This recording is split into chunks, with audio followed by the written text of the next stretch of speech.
So hey welcome back. আজকের কিন্তু আবার আমরা চলে এসেছি এবিটি এর সলিউশন নিয়ে। আজকের কিন্তু আমরা করব পেজ নাম্বার 94, ঠিক আছে? ওকে এবং সেট ওয়ান এর ভিডিও তোমরা যদি না দেখে থাকো তাহলে তোমরা ডেসক্রিপশনের দেওয়া লিঙ্ক বা উপরে আই বাটনে ক্লিক করো। সেখানে কিন্তু আমি পুরো সেট ওয়ান এর সব একের দাগ, দুয়ের দাগ, তিনের দাগ, চারের দাগ সব অঙ্কের ভিডিও কিন্তু আমি দিয়ে রেখেছি। অবশ্যই খুব ভালো করে দেখে নাও, ঠিক আছে? তাহলে চলো আজকে আর আমরা একদম বেশি কথা বাড়াবো না, প্রথমেই চলে যাব পেজ নাম্বার 94 এর। আচ্ছা, কোন অঙ্কগুলো আমরা করব? আজকেও কিন্তু আমরা একের দাগ করব, দুয়ের দাগের যে শূন্যস্থান পূরণ আছে সেগুলো করব, তিনের দাগের সত্য মিথ্যা করব এবং চারের দাগের সব অঙ্কগুলো আমরা কিন্তু 2 নম্বরের যে অঙ্কগুলো রয়েছে করে ফেলবো, ঠিক আছে? তাহলে চলো আজকে আর একদম বেশি কথা বাড়াবো না, প্রথমেই আমরা চলে যাব একের দাগের একের অঙ্কে। चलो भाई देखो अब मैं क्या करता हूँ। তো দেখো প্রথমেই একের দাগের একের অঙ্কে কি লেখা আছে। দেখো একের দাগের একের অঙ্কে লেখা রয়েছে নির্দিষ্ট সুদের হার এবং নির্দিষ্ট সময়ে টাকা জমানোর ক্ষেত্রে কোনটি বেশি লাভজনক হবে? চক্রবৃদ্ধি সুদ, সরল সুদ, নাকি দুই ক্ষেত্রেই সমান লাভজনক, নাকি বলা সম্ভব নয়? তাহলে দেখো, এটা আমি চাইলে একবারে উত্তর বলে দিতে পারি, কিন্তু এটা আমি তোমাদের বুঝিয়ে বলি তাহলে তোমাদেরও ভালো লাগবে। দেখো ভাবো, দুটো ব্যাংক রয়েছে, একটা ব্যাংকে চক্রবৃদ্ধি হারে সুদ দেওয়া হয়, আরেকটায় সরল হারে সুদ দেওয়া হয়। সরল সুদ একটা ব্যাংকে চলছে, আরেকটা ব্যাংকে চলছে চক্রবৃদ্ধি সুদ, ঠিক আছে? আচ্ছা ভাবো, টাইমটা ভাবো 3 বছরের জন্য, ভাবো 3 বছর, 3 বছর আমি টাকা রাখবো। তাহলে কত টাকা রাখবো? আমি ধরে নাও 5,000 টাকা রাখবো, ভাবো 5,000 টাকা। তাহলে 5,000 টাকা যদি আমি রাখি তাহলে, আচ্ছা, ইন্টারেস্ট রেটটা কত? রেট অফ ইন্টারেস্ট মানে আর হলো 10%, ঠিক আছে? তাহলে আমি এখানে ইন্টারেস্ট কত পাবো বলো তো? এখানে আমি ইন্টারেস্ট পাবো, খুব ভালো করে দেখবে, দেখো 5,000-এর 10% মানে কত? 500 টাকা, তাই তো? একইভাবে আমি যখন চক্রবৃদ্ধি, যে ব্যাংকে চক্রবৃদ্ধি হারে সুদ দেয় সেখানে আমি যখন 5,000 টাকা রাখবো, তো তার 10% ইন্টারেস্ট পাবো। তার মানে এবারে এবারে আমি তাহলে কত টাকা ইন্টারেস্ট পাবো? 500 টাকা, ঠিক আছে? তো এইবারে দেখো, আবার যখন এই হয়ে গেল প্রথম বছর, এবারে আমি যখন দ্বিতীয় বছরে আবার ইন্টারেস্ট পাবো, আবার কিন্তু আমি পাবো 5,000 টাকার ওপরেই পাবো, 5,000 টাকার ওপরেই ইন্টারেস্ট পাবো, ঠিক আছে?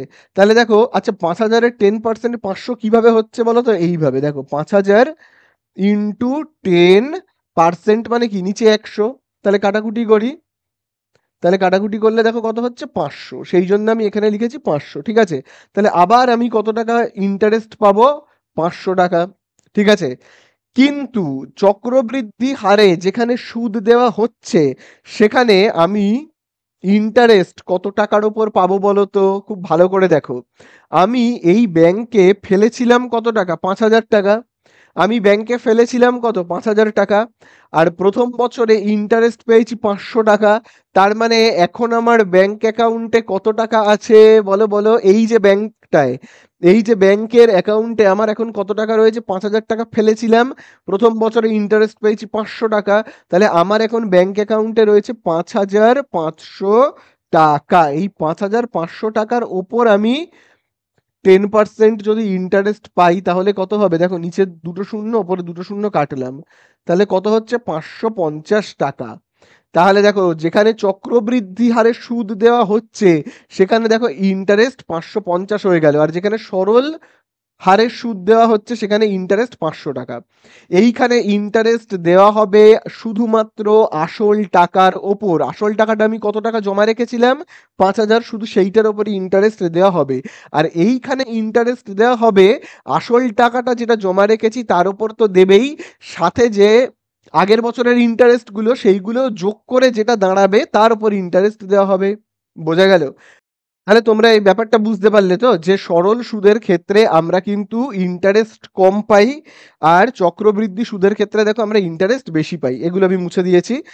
তাহলে বোঝা গেল, তাহলে চক্রবৃদ্ধির ক্ষেত্রে সবসময় সুদটা কিন্তু আমরা বেশি পাবো। তো এখানে দেখো, আমি 3 বছর বলেছিলাম যে 3 বছরের জন্য টাকাটা রেখেছি, আমি 2 বছর করলাম, আর বেকার আর অঙ্কটাকে এগোচ্ছি না, বড় করছি না। তার কারণ 1 নাম্বার তো আছে। তোমরা ব্যাপারটা আশা করি বুঝতে পারলে।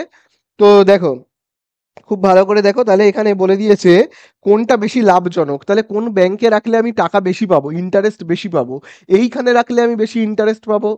এখানে তো সব 500 করেই হবে, আর এখানে কি হবে, যেটা ইন্টারেস্ট পাচ্ছি সেইটাকে আবার আসলের সঙ্গে যোগ করে আবার ইন্টারেস্ট দেওয়া হবে। ঠিক আছে, বোঝা গেল? তাহলে অবশ্যই চক্রবৃদ্ধি, যেখানে ইন্টারেস্ট চক্রবৃদ্ধি হারে যেখানে ইন্টারেস্ট দিচ্ছে, সেখানেই আমরা লাভ বেশি পাবো। তাহলে অ্যান্সারে হবে কি এর দাগ। ঠিক আছে, তাহলে বোঝা গেল অ্যান্সারে হবে কি এর দাগ। চলো এবারে আমরা চলে যাব 2 এর দাগে। তো দেখো এবারে আমরা করব কতর দাগ, 1 এর দাগের 2 এরটা। তো দেখো 1 এর দাগের 2 তে কি বলে দিয়েছে, দেখো বলে দিয়েছে খুব ভালো করে কিন্তু দেখবে, a x square plus B x plus C equal to 0 সমীকরণের বীজদ্বয় বাস্তব ও সমান হলে নিচের কোনটি সত্য। তো দেখো আগের বারেও কিন্তু সেট ওয়ানে ঠিক এই রকম একটা অঙ্ক ছিল। তো তোমরা এই নিয়মটা অবশ্যই মনে রাখবে।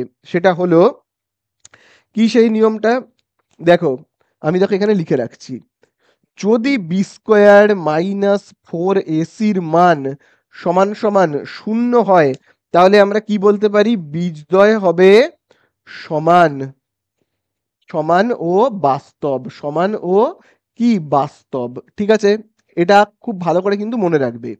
তারপরে দেখো 2 নম্বরে আমরা কি লিখতে পারি, 2 নম্বরে আমরা লিখতে পারি, যদি বি স্কোয়ার মাইনাস 4ac-র মান 0-এর চেয়ে বড় হয়, তাহলে আমরা কি বলতে পারি, বাস্তব ও অসমান। এই নিয়মটা খুব ভালো করে কিন্তু মনে রাখবে, হ্যাঁ। তখন আমরা বলতে পারি অসমান, অসমান, আর কি বলতে পারি, বাস্তব, বাস্তব। ঠিক আছে, আর 3 নাম্বার পয়েন্টে আমরা কি বলতে পারি, যদি বি স্কোয়ার মাইনাস 4ac-র মান 0-এর চেয়ে ছোট হয়, যদি বি স্কোয়ার মাইনাস 4ac-র মান 0-এর চেয়ে ছোট হয়, তখন আমরা কি বলতে পারি, অবাস্তব। এই নিয়মটা অবাস্তব বা কাল্পনিকও বলতে পারি, অবাস্তব। ঠিক আছে, তাহলে আমাদের অঙ্কের মধ্যে দেখো কি বলেছে, আমাদের অঙ্কের মধ্যে কিন্তু বলে দিয়েছে, খুব ভালো করে দেখবে, a x square plus B x plus c সমীকরণের বীজদ্বয় বাস্তব ও সমান। তাহলে দেখো বাস্তব ও সমান মানে দেখো 1 নম্বরটা এই যে দেখো সমান আর বাস্তব। তাহলে আমরা কি বলতে পারি, এই যে বাস্তব ও সমান মানে আমরা কি বলতে পারি, B square minus 4ac equal to 0, তাই না? বোঝা গেল? তাহলে এবারে দেখো বি স্কোয়ার মাইনাস 4ac-টাকে না সমান চিহ্নের এই দিকে যদি আমরা লিখি, তাহলে আমরা কি লিখবো, প্লাস 4ac। ঠিক আছে, তাহলে এবারে দেখো 4 আর এসির মাঝখানে কোনো চিহ্ন নেই মানে কি, গুণ চিহ্ন। তাহলে 4টা গুণ রয়েছে, এই সাইডে চলে আসলে কি হবে, 4 ভাগ হয়ে যাবে, আর এসিটা এইদিকে পড়ে থাকবে। তাহলে এবারে তোমরা দেখো এইটা, এই যে এই অংশটা কোন অপশানে রয়েছে, খুব ভালো করে দেখো এটা কোন অপশানে রয়েছে, যে অপশানে রয়েছে তোমরা কিন্তু টিক মারবে। ঠিক আছে, দেখো সি এর দাগে কিন্তু রয়েছে। তাহলে এই আমাদের হয়ে গেল, কতর দাগ করলাম আমরা, করলাম কিন্তু 2 এর দাগ। চলো 3 এর দাগে যাই। তো দেখো 3 এর দাগে আমাদের কি বলে দিয়েছে, 3 এর দাগে, 3 এর দাগে বলে দিয়েছে, দেখবে অবিন্যস্ত রাশিতত্ত্বকে মানের ঊর্ধ্বক্রমে বা অধক্রমে সাজালে তাদের মধ্যমান বা দুটি মধ্যমানের গড়কে বলা হয়, অপশন এ হবে মধ্যক। ঠিক আছে, যেটাকে আমরা মধ্যমা অ্যাকচুয়ালি বলি সেটাই আসলে মধ্যক। ঠিক আছে, তো দেখবে তোমরা যখন আমরা মধ্যমা বের করি কি করি, দেখবে যা যা যা সংখ্যা থাকে তাদেরকে আমরা দেখবে ছোট থেকে বড় অনুযায়ী দেখবে এরকম ভাবে সাজাই, ভাবো এরকম রয়েছে 8, তারপরে 10, এরকম সাজাই। তারপরে আমরা কি করি, তার মধ্যমা বের করি, কি করি, মধ্যমা বের করি, তাই না? ওই মধ্যমাটাই হলো কি মধ্যক।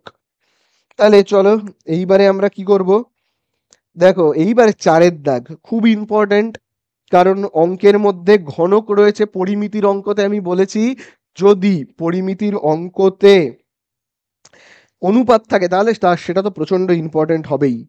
তাহলে চলো আমি এইগুলোকে মুছে দিই, 4-এর দাগে যাই। তাহলে দেখো 4-এর দাগে আমাদেরকে কি বলে দিয়েছে, দেখো 4-এর দাগে বলে দিয়েছে দুটো ঘনকের আয়তনের অনুপাত 8:125 হলে তাদের সমগ্র তলের ক্ষেত্রফলের অনুপাত কত। তাহলে দেখো আমি না দুটো ঘনককে আঁকবো, দুটো ঘনক বলেছে, দুটো ঘনককে আমি আঁকি। এই একটা ঘনক, তো ভাবো এই একটা ঘনক, আবার দেখো এইখানে আরেকটা ভাবো ঘনক রয়েছে।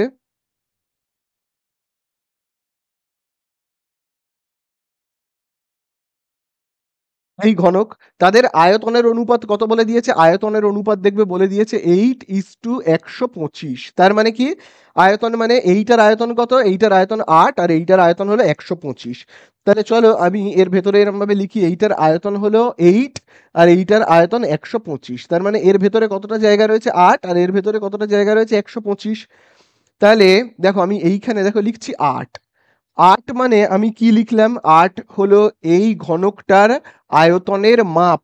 এই ঘনকটার আয়তনের পরিমাপকে আমি যদি এই দিকে লিখি, তাহলে আমি এই সাইডে কি লিখব, ঘনকের আয়তনের সূত্র। তাহলে ঘনকের আয়তনের সূত্র কি হবে, এ কিউব। ঠিক আছে, এ কিউব হবে, কারণ প্রত্যেকটা বাহুর দৈর্ঘ্যকে আমি কি ধরে নিচ্ছি, এ ধরে নিচ্ছি। হ্যাঁ, এ এ এরকম ভাবে ধরে নিচ্ছি। আবার এই ঘনকের প্রত্যেকটা বাহুর দৈর্ঘ্যকে আমি যদি এ ধরি তাহলে তো গুলিয়ে যাবে না। তাহলে আমি কি করব, এটা হলো A1 এইগুলো হলো কি সব A2 এরকম ভাবে ধরে নেব। আবার দেখো আমি দেখো নিচে এখানে দেখো লিখছি 125। তাহলে বলো 125 আমি কিসের মাপ লিখলাম, এই ঘনকের আয়তন। এই ঘনকের আয়তনের মাপ লিখলাম। তাহলে এবারে আমরা এই ঘনকের আয়তনের সূত্র লিখবো। এই ঘনকের আয়তনের সূত্র, আয়তনের সূত্র আমরা কি জানি, এ কিউব। এইবারে আমরা দুটো এ কে কিভাবে আলাদা করব, এই ঘনকের বাহুর দৈর্ঘ্যকে আমি A1 আর এই ঘনকের বাহুর দৈর্ঘ্যকে A2 দিয়ে আমি কি করব, আলাদা করব। বোঝা গেল? তাহলে এই যে দেখো কিউব সমান চিহ্নের ওই দিকে গেলে কি হবে, হবে কিন্তু ঘনমূল হবে, তাই না? ঘনমূল হবে, ঘনমূল। তাহলে কত হবে বলো ঘনমূল করলে? তাহলে দেখো এখানে হবে A1/A2।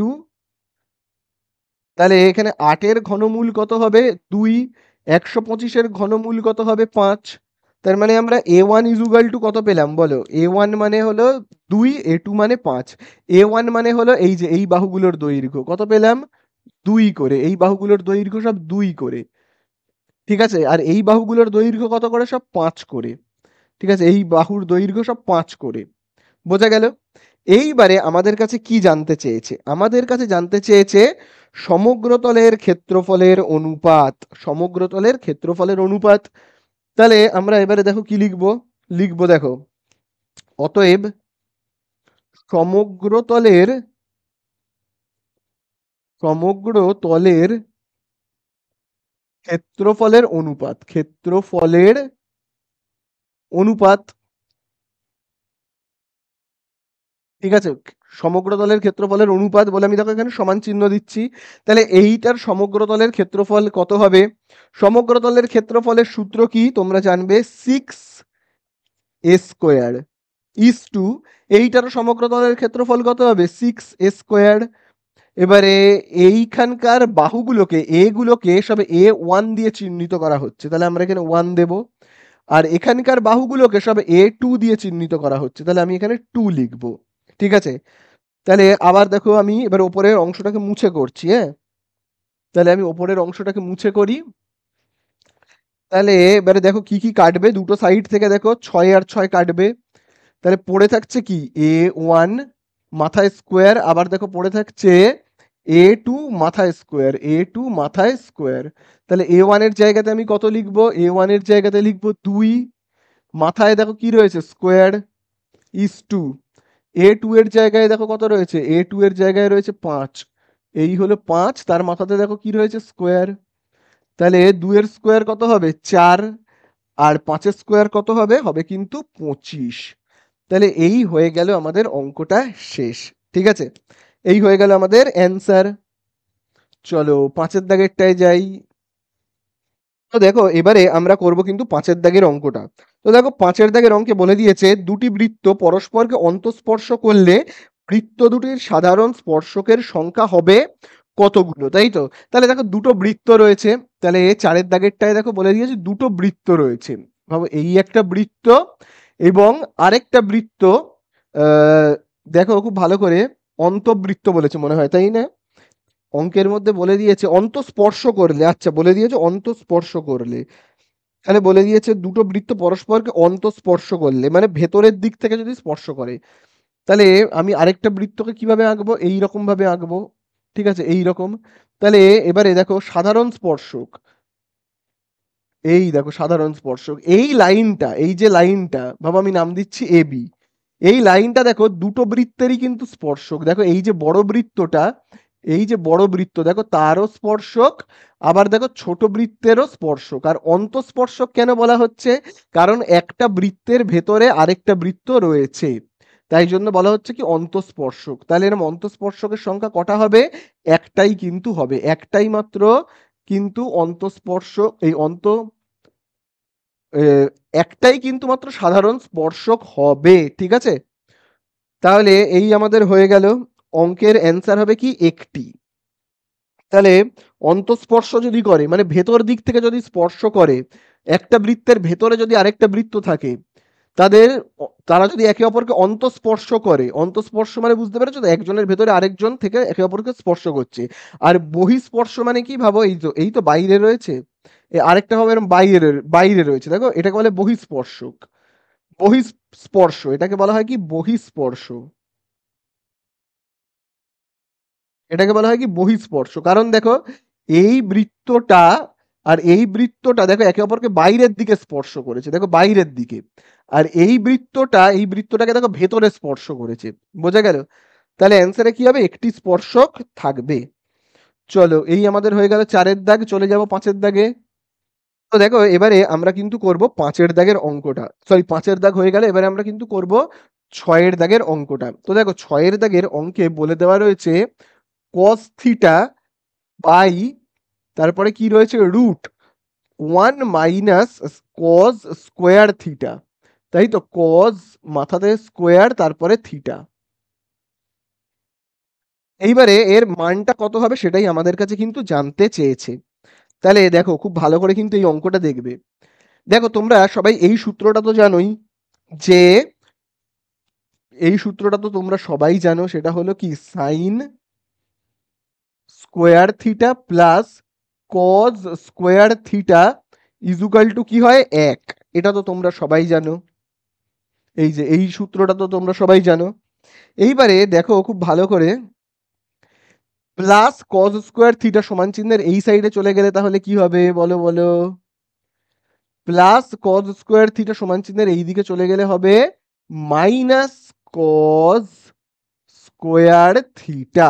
ঠিক আছে, তাহলে আমরা সাইন স্কোয়ার থিটা সমান সমান কত পেলাম, মাইনাস কস স্কোয়ার থিটা। তাহলে দেখো এইখানে এবারে আমরা অঙ্কটা করি। ওপরে কি লেখা আছে দেখে দেখে টুকে দিই, কস থিটা, তারপরে দেখো এখানে দেখো লেখা রয়েছে রুট, তাহলে বলো এখানে দেখো লেখা রয়েছে 1 - cos স্কোয়ার থিটা, তাহলে বলো 1 - cos স্কোয়ার থিটার মান কত, 1 - cos স্কোয়ার থিটা মানে হলো সাইন স্কোয়ার থিটা। তাহলে এর নিচে আমি কি লিখতে পারি, সাইন স্কোয়ার থিটা। বোঝা গেল? তারপরের লাইনে আমরা কি করব, খুব ভালো করে কিন্তু দেখবে, উপরে যেরকম cos থিটা যেমন আছে থাক, cos থিটা যেমন আছে থাক, সাইন স্কোয়ার, এখানে স্কোয়ার রয়েছে আবার এখানে কি হয়েছে রুটও রয়েছে, তাই না? তাহলে স্কোয়ার আর রুট দুজনে তো একসঙ্গে থাকতে পারে না, তাহলে কি হবে, সাইনটা রুটের বাইরে চলে আসবে। তাহলে এবারে আমরা কি পেলাম, পেলাম কিন্তু cos theta by sine theta. তাহলে এই সূত্রটা তো তোমরা সবাই জানো, কোন সূত্রটা, কট থিটা মানে হলো কি, কট থিটা মানে হলো সাইন বাই এই কস বাই সাইন, কি জানি আমরা কস বাই সাইন।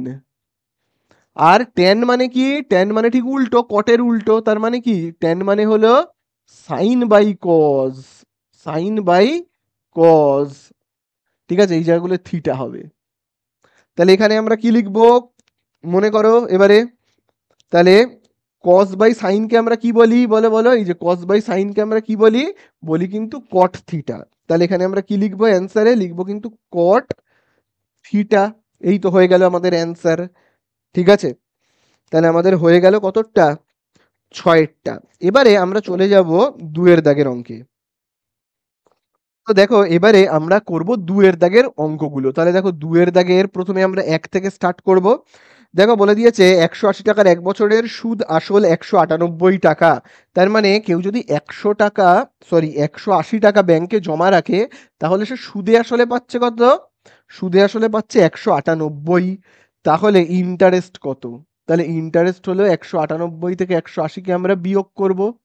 তাহলেই আমরা পেয়ে যাব কত? পাবো কিন্তু ১৮ টাকা। তাহলে এই হলো ইন্টারেস্ট। টাইমটা দেখো বলে দিয়েছে ১ বছরের, তাহলে টি হলো কত? ১ বছর। এবারে দেখো আর মানে সুদের হার আমাদের কাছে জানতে চেয়েছে। তাহলে চলো আমরা অঙ্কটা করি। তাহলে আমরা তো সরল সুদের সূত্র করব। তাহলে দেখো সরল সুদের আমরা সূত্র কি জানি? I is equal to P T R by 100। তাহলে আই এর জায়গায় কত বসাবো বলো? আই মানে হলো কত? ১৮। তাহলে আই এর নিচে আমরা লিখবো ১৮। পি এর নিচে আমরা কত লিখবো? পি মানে হলো ১৮০ ইন্টু টি এর জায়গাতে কত লিখবো? টি মানে ১ বছর। তারপরে আর এর মান জানি না, নিচে ১০০ যেমন আছে আছে। তারপরে দেখো কাটাকুটি করি, দেখো নিচে শূন্য ওপরে শূন্য কাটবো। তাহলে দেখো নিচে রয়েছে ১০, তার মানে কি ১০টা কি রয়েছে? নিচে রয়েছে মানে ভাগ। এই সাইডে চলে গেলে গুণ হয়ে যাবে ১৮-র সাথে, তাই না? ইন্টু ১০ হয়ে যাবে। এখানে তাহলে কত রয়েছে? ১৮ আর ১ গুণ করলে ১৮ ইন্টু আর। তাহলে দেখো ১৮টা গুণ রয়েছে, এই সাইডে চলে আসলে কি হবে? হবে কিন্তু ভাগ। তাহলে ১৮ আর ১৮ কাটলো, পড়ে থাকবে কত? ১০। তাহলে আর ইজুকাল টু কত হবে? ১০। তাহলে এই হয়ে গেল। আর মানে কত? 10%। তাহলে দেখো এইখানে আমরা কি লিখবো? আর মানে হলো 10%। সুদের হার আমরা পেয়ে গেলাম 10%। চলো এই হয়ে গেল আমাদের কতটা? দুয়েরটা। এবারে আমরা চলে যাব, এই একেরটা হলো, এবার দুয়ের দাগে যাব। তাহলে দেখো এবারে আমরা চলে আসবো দুয়ের দাগের দুয়ের অঙ্কে। তাহলে দেখো দুয়ের দাগের দুয়ের অঙ্কে বলে দিয়েছে পি এর মান কত হলে, এবারে দেখো বলে দিয়েছে P minus three whole square, না সরি পি মাইনাস থ্রি, তারপরে দেখো রয়েছে এক্স এর মাথাতে স্কোয়ার প্লাস 5x, তারপরে দেখো প্লাস 10 ইজুকাল টু 0। সমীকরণটি দ্বিঘাত সমীকরণ হবে না। ঠিক আছে, তাহলে দেখো খুব ভালো করে দেখবে।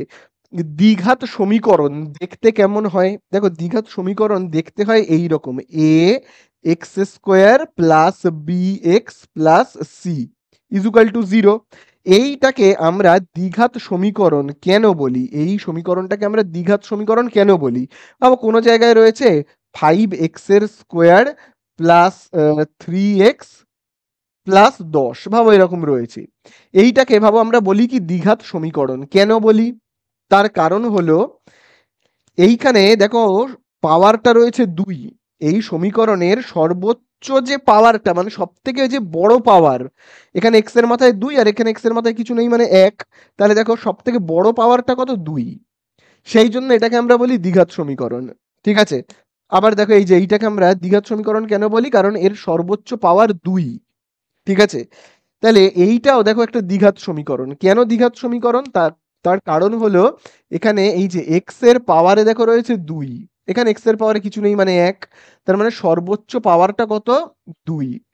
এবারে বলছে পি এর জায়গাতে এই জায়গাটাতে কত বসলে এইখানে আর ২টা থাকবে না। ঠিক আছে, বোঝা গেল কি বললাম? এখানে আর ২ থাকবে না। কি এমন বসলে? তাহলে দেখো খুব ভালো করে দেখো, এইখানে দেখো যদি এক্স এর জায়গায় একবার 0 চলে আসে তাহলে 0-র মাথায় যদি ২ও বসে থাকে না, তাহলে 0-র মাথায় ২ বসলে কি হবে? 0ই হবে। তাহলে এই এক্সটাকে আমায় কি করতে হবে? কোনো না কোনোভাবে 0 করতে হবে। ঠিক আছে, তাহলেই কিন্তু হয়ে যাবে। তাহলে দেখো আমরা কিভাবে করব। তাহলে দেখো এই জায়গাটাতে এই পি এর জায়গাতে মানে এই জায়গাটাকে আমরা যদি শূন্য করতে পারি তাহলেই হয়ে যাবে। দেখো এই জায়গাটাকে যদি আমরা শূন্য করতে পারি তাহলে পি এর জায়গাতে আমরা যদি ৩ বসাই, পি এর জায়গাতে আমি যদি ৩ বসাই, তাহলে ৩ বিয়োগ কত রয়েছে? দেখো ৩ বিয়োগ ৩, তাহলে ৩ বিয়োগ ৩ করলে কত হবে? ০ হবে। তারপরে দেখো এখানে কত রয়েছে? এক্স স্কোয়ার, এখানে গুণ চিহ্ন দিয়ে দেখো আমি লিখছি কি এক্স স্কোয়ার তাহলে 0 আর এক্স স্কোয়ার গুণ করলে কত হবে 0, তারপরে এটা যেমন আছে আছে প্লাস 5x প্লাস 10। তাহলে দেখো এটা কিন্তু আর দ্বিঘাত সমীকরণ রইলো না, কারণ এখানে স্কোয়ারটা আর নেই, এক্স স্কোয়ারের সঙ্গে শূন্যের গুণ হলে কত হলো 0 হলো। তাহলে আমাকে এই জায়গাটায় কি আনতে হবে 0 করতে হবে, বোঝা গেল? তাহলে 0 করতে গেলে আমাকে এইখানে পি এর জায়গায় কত বসাতে হবে 3 বসাতে হবে, তবেই তো 3 থেকে 3 বিয়োগ করলে 0 আসবে, তাই না? বোঝা গেল? তাহলে আমাকে পি এর জায়গাটাতে কত বসাতে হবে 0। তাহলে আমাদেরকে এইভাবে লিখতে হবে, দেখো তাহলে আমাকে P minus three is equal to 0 আনতে হবে, বোঝা গেল? পি মাইনাস থ্রি এর জায়গাতে আমাকে কি বসাতে হবে 0। তাহলে আমি যদি শূন্যের সঙ্গে এক্স স্কোয়ারের গুণ করি তাহলে কত হবে 0 আর এক্স স্কোয়ার গুণ করলে হবে 0 প্লাস কি রয়েছে 5x প্লাস 10 প্লাস এই ইজুকাল টু 0। তাহলে আর এটা দ্বিঘাত সমীকরণ হলো হলো না তো, তার কারণ এখানে এই পাওয়ারের দুইটা তো আর নেই তো। তাহলে আমাকে এই পি মাইনাস থ্রি এর জায়গায় কত করতে হচ্ছে 0। তাহলে এখানে দেখো মাইনাস থ্রিটা এইদিকে গেলে প্লাস থ্রি, ঠিক আছে? তাহলে আমাকে এখানটায় কি বসাতে হতো, এইখানটাতে আমায় কি বসাতে হবে, এই যে পি মাইনাস থ্রি এর এই পি এর জায়গায় আমায় কত বসাতে হবে 3 বসাতে হবে, তাহলেই হয়ে যাবে। 3 থেকে 3 বিয়োগ করলে 0, 0 সঙ্গে এক্স স্কোয়ার গুণ করলে কি হবে 0, তারপর যা আছে দেখে দেখে টুকে দিলাম, হয়ে গেল। তাহলে অ্যান্সারে কত হবে 3 হবে, পি এর মান 3 হবে, 3 হলে তবে এটার দ্বিঘাত সমীকরণ থাকছে না, ঠিক আছে? তাহলে এই আমাদের হয়ে গেল। চলো 3-এর দাগে আমরা যাব, এটাকে মুছে দিই। তো দেখো এবারে আমরা করব 2-এর দাগের 3-এরটা। তো দেখো 2-এর দাগের 3-এ আমাদের কি বলে দিয়েছে, দেখবে বলে দিয়েছে কজ, তারপরে বলে দিয়েছে 40 ডিগ্রি প্লাস থিটা, তারপরে দেখবে বলে দিয়েছে মাইনাস সাইন কি বলছে 50 ডিগ্রি মাইনাস থিটা। এর মান কত আমাদের কাছে জানতে চেয়েছে। তাহলে এর মান বের করবার আগে আমাদেরকে না একটা ছোট্ট সূত্র মনে রাখতে হবে। কি সেই সূত্রটা, খুব ভালো করে দেখো। তোমরা তো এটা সবাই জানো যে সাইন থিটা ইজুকাল টু কত হয়, সাইন থিটা ইজুকাল টু বলো, সাইন থিটা ইজুকাল টু হয় cos, sine theta equal to কত হয় কজ 90 ডিগ্রি মাইনাস সাইনের এইখানে যেটা থাকে যে থিটাটা থাকে সেইটাকে এখানে বসাতে হয়, ঠিক আছে? বোঝা গেল কি বললাম? এই থিটাটাকে আমি কি করলাম এইখানটায় বসালাম, ঠিক আছে? তাহলে সাইন মানে কি কজ 90 ডিগ্রি মাইনাস থিটা। তাহলে এখানেও দেখো আমরা তাই করব, দেখো কজ যা আছে আমি দেখো দেখে দেখে টুকছি, যা আছে আমি দেখে দেখে টুকছি মাইনাস, তাহলে সাইন এই তো সাইন এই পুরোটাকে ভেবে নাও থিটা, এই যে এই পুরোটাকে ভেবে নাও থিটা, 50 - থিটা এই পুরোটাকে ভেবে নাও থিটা। তাহলে সাইন থিটা মানে কি বলো, সাইন থিটা মানে কি, সাইন থিটা মানে হলো সাইন থিটা মানে হলো কজ 90 ডিগ্রি মাইনাস থিটা। তাহলে দেখো আমি কি লিখবো কজ 90 ডিগ্রি মাইনাস, এখানে দেখো এখানে সাইনের সাথে থিটা ছিল বলে এখানে থিটা লেখা হয়েছে, এখানে সাইনের সাথে কি রয়েছে, এখানে সাইনের সাথে রয়েছে 50 ডিগ্রি মাইনাস থিটা, তাহলে আমি পুরো সেইটাকে লিখবো 50 ডিগ্রি মাইনাস থিটাকে। বোঝা গেল কি হলো? এখানে দেখো সাইনের পাশে থিটা ছিল বলে এই থিটাটাকে আমি এইখানে লিখেছি, এখানে সাইনের পাশে যেটা রয়েছে সেটাকেই লিখলাম আমি। বোঝা গেল? তাহলে এই তো আমাদের হয়ে গেল। তাহলে এখানে আমরা দেখো কত পাচ্ছি, পাচ্ছি কিন্তু কজ যা আছে দেখে দেখে টুকছি 40 ডিগ্রি প্লাস থিটা। তাহলে এইখানে দেখো কত হচ্ছে কজ 90 ডিগ্রি, এবার আমি দেখো এই ফার্স্ট ব্র্যাকেটটাকে তুলে দিচ্ছি, হ্যাঁ, মাইনাস 50 ডিগ্রি, এই মাইনাসে মাইনাসে প্লাস থিটা। তাহলে আমরা দেখো আবার কত পাচ্ছি cos 40 degree plus theta minus cos, তাহলে বলো 90 থেকে 50 বিয়োগ করলে কত হবে, হবে কিন্তু 90 থেকে 50 বিয়োগ করলে আমরা পাবো 40 ডিগ্রি প্লাস, এখানে যেমন থিটা আছে লিখলাম। তাহলে এবারে দেখো cos 40 degree plus theta minus cos 40 degree plus theta একই তো দুটো জিনিস, তাহলে আমরা কেটে দিই, কেটে দিলে আমরা কত পাবো 0 পাবো। একই জিনিস যদি আমরা বিয়োগ করি তাহলে কি পাবো 0 পাবো, তাই না? তাহলে এই আমাদের হয়ে গেল। চলো এবারে আমরা চলে যাব 4-এর দাগে। তো দেখো 4-এর দাগে আমাদের কি বলে দিয়েছে, দুটি সদৃশ ত্রিভুজের অনুরূপ বাহুগুলি, মনে রাখবে অনুরূপ বাহুগুলি সমানুপাতি হয়, ঠিক আছে? এটা যখন আমি তোমাদের কোষে দেখি 18.1 সদৃশ্যতা করিয়েছিলাম, তখন বলেছিলাম সমানুপাতি। একবার তোমরা যদি ভুলে গিয়ে থাকো, একবার সেই চ্যাপ্টারটা দেখে আসো, ক্লাস 10-এর প্লে লিস্ট থেকে একবার কিন্তু সদৃশ্যতার চ্যাপ্টারটা দেখে নাও, যেটা আমি কোষে দেখি 18.1 করিয়েছিলাম। ঠিক আছে, তাহলে এই আমাদের হয়ে গেল কি 4-এর দাগ। এবারে আমরা চলে যাব 5-এর দাগে। ঠিক আছে, তো দেখো 5-এর দাগে আমাদেরকে কি বলে দিয়েছে, বলে দিয়েছে 5-এর দাগে, দেখো 5-এর দাগে বলে দিয়েছে যদি একটা লম্ববৃত্তাকার চোঙের আয়তন ভি, লম্ববৃত্তাকার চোঙের আয়তন কি বলে দিয়েছে, ভি, আয়তন বলে দিয়েছে ভি। আর আমরা আয়তন কত জানি, আমরা কিন্তু আয়তন জানি পাই আর স্কোয়ার এইচ, তাই না? আমরা আয়তন জানি এইটা। এইবারে দেখো বলে দিয়েছে, খুব ভালো করে দেখো, বলে দিয়েছে ভূমির ব্যাসার্ধ ক্যাপিটাল আর, উচ্চতা ক্যাপিটাল এইচ। তাহলে দেখো আমরা এখানে যে সূত্রটা লিখি সেই সূত্রে কিন্তু দেখবে সব স্মল আর স্মল এইচ এইসব দিই, কিন্তু এইখানে বলছে ব্যাসার্ধকে কি করতে বলছে, ব্যাসার্ধকে বলছে ক্যাপিটাল আর দিতে। ঠিক আছে, আর উচ্চতাকে ক্যাপিটাল এইচ এ চিহ্নিত করতে বলছে। তাহলে দেখো এবারে আমি তাই করে দিলাম। এবারে অ্যান্সারে জানতে চাই যে এইচ ইজুগাল টু কত। তাহলে দেখো এইটা তো এইচ এর সাথে গুণ রয়েছে, এই সাইডে চলে আসলে কি হবে, ভাগ হয়ে যাবে। তাহলে এইচ ইজুগাল টু আমরা কত পেলাম, পেলাম কিন্তু এইটা। হয়ে গেল আমাদের অঙ্ক শেষ, এইচ এর মান আমরা পেয়ে গেলাম। এরপরে আমরা চলে আসবো কতর দাগে, 6-এর দাগে। তো দেখো এবারে আমরা করব 2-এর দাগের 6-এরটা। তো 2-এর দাগের 6টা দেখো বলে দিয়েছে 6, 8, 9, x+2, x+4, 12, 14, 17, 30, 24 সংখ্যাগুলির যৌগিক গড় কত বলে দিয়েছে, 13। তাহলে দেখো গড়, এই এতগুলো সংখ্যার গড় আমার বলে দিয়েছে 13। তাহলে আমরা গড় কি করে বের করি, সবাইকে যোগ করি। তাহলে দেখো সব কটাকে যোগ করি, 6, তারপরে 8, তারপরে কত 9, তারপরে দেখো রয়েছে এক্স প্লাস, তারপরে আবার যোগ চিহ্ন দিয়ে আমি কি লিখবো, x+2 লিখবো। তারপরে x+4 আবার যোগ চিহ্ন দিয়ে লিখবো কি, x+4 যা বলেছে।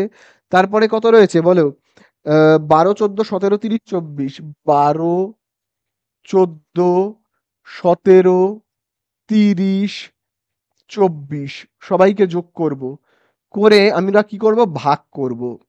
তাহলেই তো গড় পেয়ে যাব। যোগ, গড় মানে কি, যোগ করে ভাগ করতে হবে। কতগুলো সংখ্যা রয়েছে, একটা, দুটো, তিনটে, এই চারটে, পাঁচটা, 6, 7, 8, 9, 10। তাহলে 10 দিয়ে ভাগ করলেই কি গড় পেয়ে যাব। আর বইয়ের মধ্যে বলে দিয়েছে গড় হলো কত, 13। এখানে না জায়গা নেই বলে আমি ইজুকাল টু দিয়ে এইখানে 13 লিখছি, যেহেতু আমার জায়গা নেই, তোমরা পাশে 13 লিখবে। তাহলে চলো এবারে আমরা কি করব, সব কটাকে যোগ করব। ঠিক আছে, তাহলে দেখো সব কটাকে যোগ করব মানে কাকে কাকে করবো, এই যে দেখো 6, 8, 9, এই 2, 4, 12, 14, 17, 30, 24 সবাইকে যোগ করলে আমরা পাবো 126, প্লাস দুটো এক্স আছে, এই যে দেখো এই এক্স আর এই এক্স যোগ করলে কত হবে, 2x। নিচে কত রয়েছে, 10। আর এখানে দেখো ইজুকাল টু দেখো কত রয়েছে, 13। তাহলে দেখো 10টা ভাগ রয়েছে, এই সাইডে গেলে গুণ হয়ে যাবে, গুণ হয়ে যাবে, গেলে কত হবে বলো, গুণ হয়ে গেলে হবে 13-র সাথে 10 গুণ হয়ে গেলে হবে 130।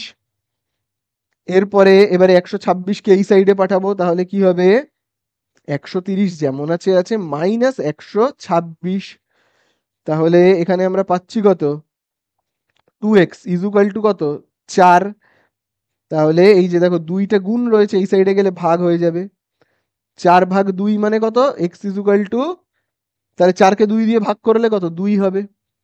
হয়ে গেল আমাদের অঙ্কটা শেষ। ঠিক আছে, তাহলে আমরা এক্স এর মান কত পেলাম, বলেছি এক্স ইজুকাল টু কত হবে, 2 হবে, শেষ হয়ে গেল। তো দেখো এইবারে আমরা করব কিন্তু সত্য মিথ্যা, 3-এর দাগের দেখো যে সত্য মিথ্যাগুলো রয়েছে। তো প্রথমেই দেখো 3-এর দাগের একে বলে দিয়েছে বার্ষিক 10% হারে 100 টাকার 1 বছরের সরল সুদ ও চক্রবৃদ্ধি সুদের পার্থক্য 1 টাকা। তো চলো আমরা দেখি, একদম প্রথমেই আমরা বলেছিলাম, দেখো প্রথমেই যে তোমাদের অঙ্কটা বুঝিয়েছিলাম চক্রবৃদ্ধি সুদ আর সরল সুদের, ওইটাকেই আবার দেখো আমি বলছি। ভাবো কোনো একটা জায়গায় আমার সরল সুদ দেওয়া হচ্ছে আর কোনো জায়গায় আমার চক্র বৃদ্ধি হারে সুদ দেওয়া হচ্ছে। তাহলে প্রথম বছর কি হবে ভাবো, আমি 100 টাকা জমা রেখেছি এইখানেও এইখানেও। তো আমাকে যদি 10% ইন্টারেস্ট দেওয়া হয় প্রথম বছর, কেমন হবে? এই রকম 10%। তাহলে আমি কত টাকা ইন্টারেস্ট পাবো? 100 কেটে গেল, এখানেও 10 টাকা। 100 কেটে গেল, এখানেও 10 টাকা ইন্টারেস্ট পাবো। পরের বছর আমি কত ইন্টারেস্ট পাবো? পরের বছর কিন্তু আবার সেই 100 টাকার ওপর 10%, মানে কত হবে? 100 কেটে গেল, 10 টাকা। এইখানে আমি 100 টাকার ওপর ইন্টারেস্ট পাবো না, এইখানে আমি ইন্টারেস্ট পাবো 100 টাকা জমা রেখেছিলাম, আর আমার ইন্টারেস্ট প্রথম বছর পেয়েছি 10 টাকা। প্রথম বছর ইন্টারেস্ট হলো 10 টাকা, আর জমা রেখেছিলাম 100 টাকা। তাহলে এখন আমার টাকাটা দাঁড়িয়েছে 110 টাকা, তার উপর আমি 10% ইন্টারেস্ট পাবো। তাহলে আমি দুটো শূন্য কাটলাম, তাহলে এখানে পাচ্ছি কত? 11 টাকা। তাহলে খুব ভালো করে কিন্তু দেখো, প্রথম বছর পেয়েছিলাম এখানেও 10, এখানেও 10। দ্বিতীয় বছর থেকে চেঞ্জ হলো, এখানে 10 আর এখানে 11। তৃতীয় বছরও এখানে 10 থাকবে, আর এখানে আরো কিছুটা বেড়ে যাবে, 11-র বদলে আরো কিছু হয়ে যাবে, আরো বেশি হবে টাকাটা। তাহলে দেখো, প্রথম বছরটা কিন্তু দুজনেরই সেম থাকে ইন্টারেস্ট, দ্বিতীয় বছর থেকেই কিন্তু ইন্টারেস্টের একটা পার্থক্য দেখা যায়। তাহলে এখানে দেখো কি বলে দিয়েছে, বলে দিয়েছে 1 বছরের সরল সুদ, 1 বছরের মানে প্রথম বছরটার সরল সুদ, আর বলেছে চক্রবৃদ্ধি সুদের পার্থক্য হবে 1 টাকা। প্রথম বছরে কিন্তু কোনো পার্থক্য হবে না, তাই জন্য এই যে স্টেটমেন্ট, এটা কিন্তু হলো মিথ্যা।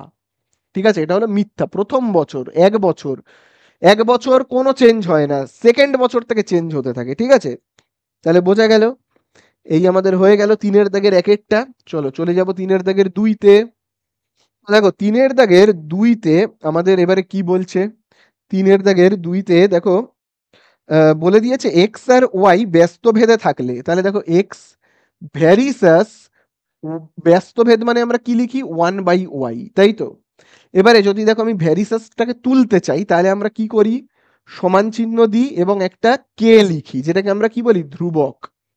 আর 1/y যেমন আছে আছে, আর এখানে দেখো আমি কি লিখি? কে অশূন্য ভেদ ধ্রুবক, তাই না? এটাই তো আমরা শিখে এসেছি, কে হলো অশূন্য ভেদ ধ্রুবক। আচ্ছা, এবারে দেখো ওয়াইটা দেখো দাগের নিচে রয়েছে, মানে ভাগ এই সাইডে চলে গেলে কি হবে? গুণ হয়ে যাবে। ঠিক আছে, তাহলে কত থাকছে? X into Y is equal to কি? কে। এইবারে আবার যদি আমি এই যে সমান চিহ্নটা রয়েছে, এটাকে যদি তুলতে চাই, তাহলে আমাদের কি করতে হবে? এক্স ওয়াই, এবারে আমাদের কি করতে হয়? খুব ভালো করে কিন্তু দেখবে, আমি যদি সমান চিহ্ন তুলতে চাই, তাহলে আবার আমাকে কি লিখতে হয়? ভ্যারিসাস।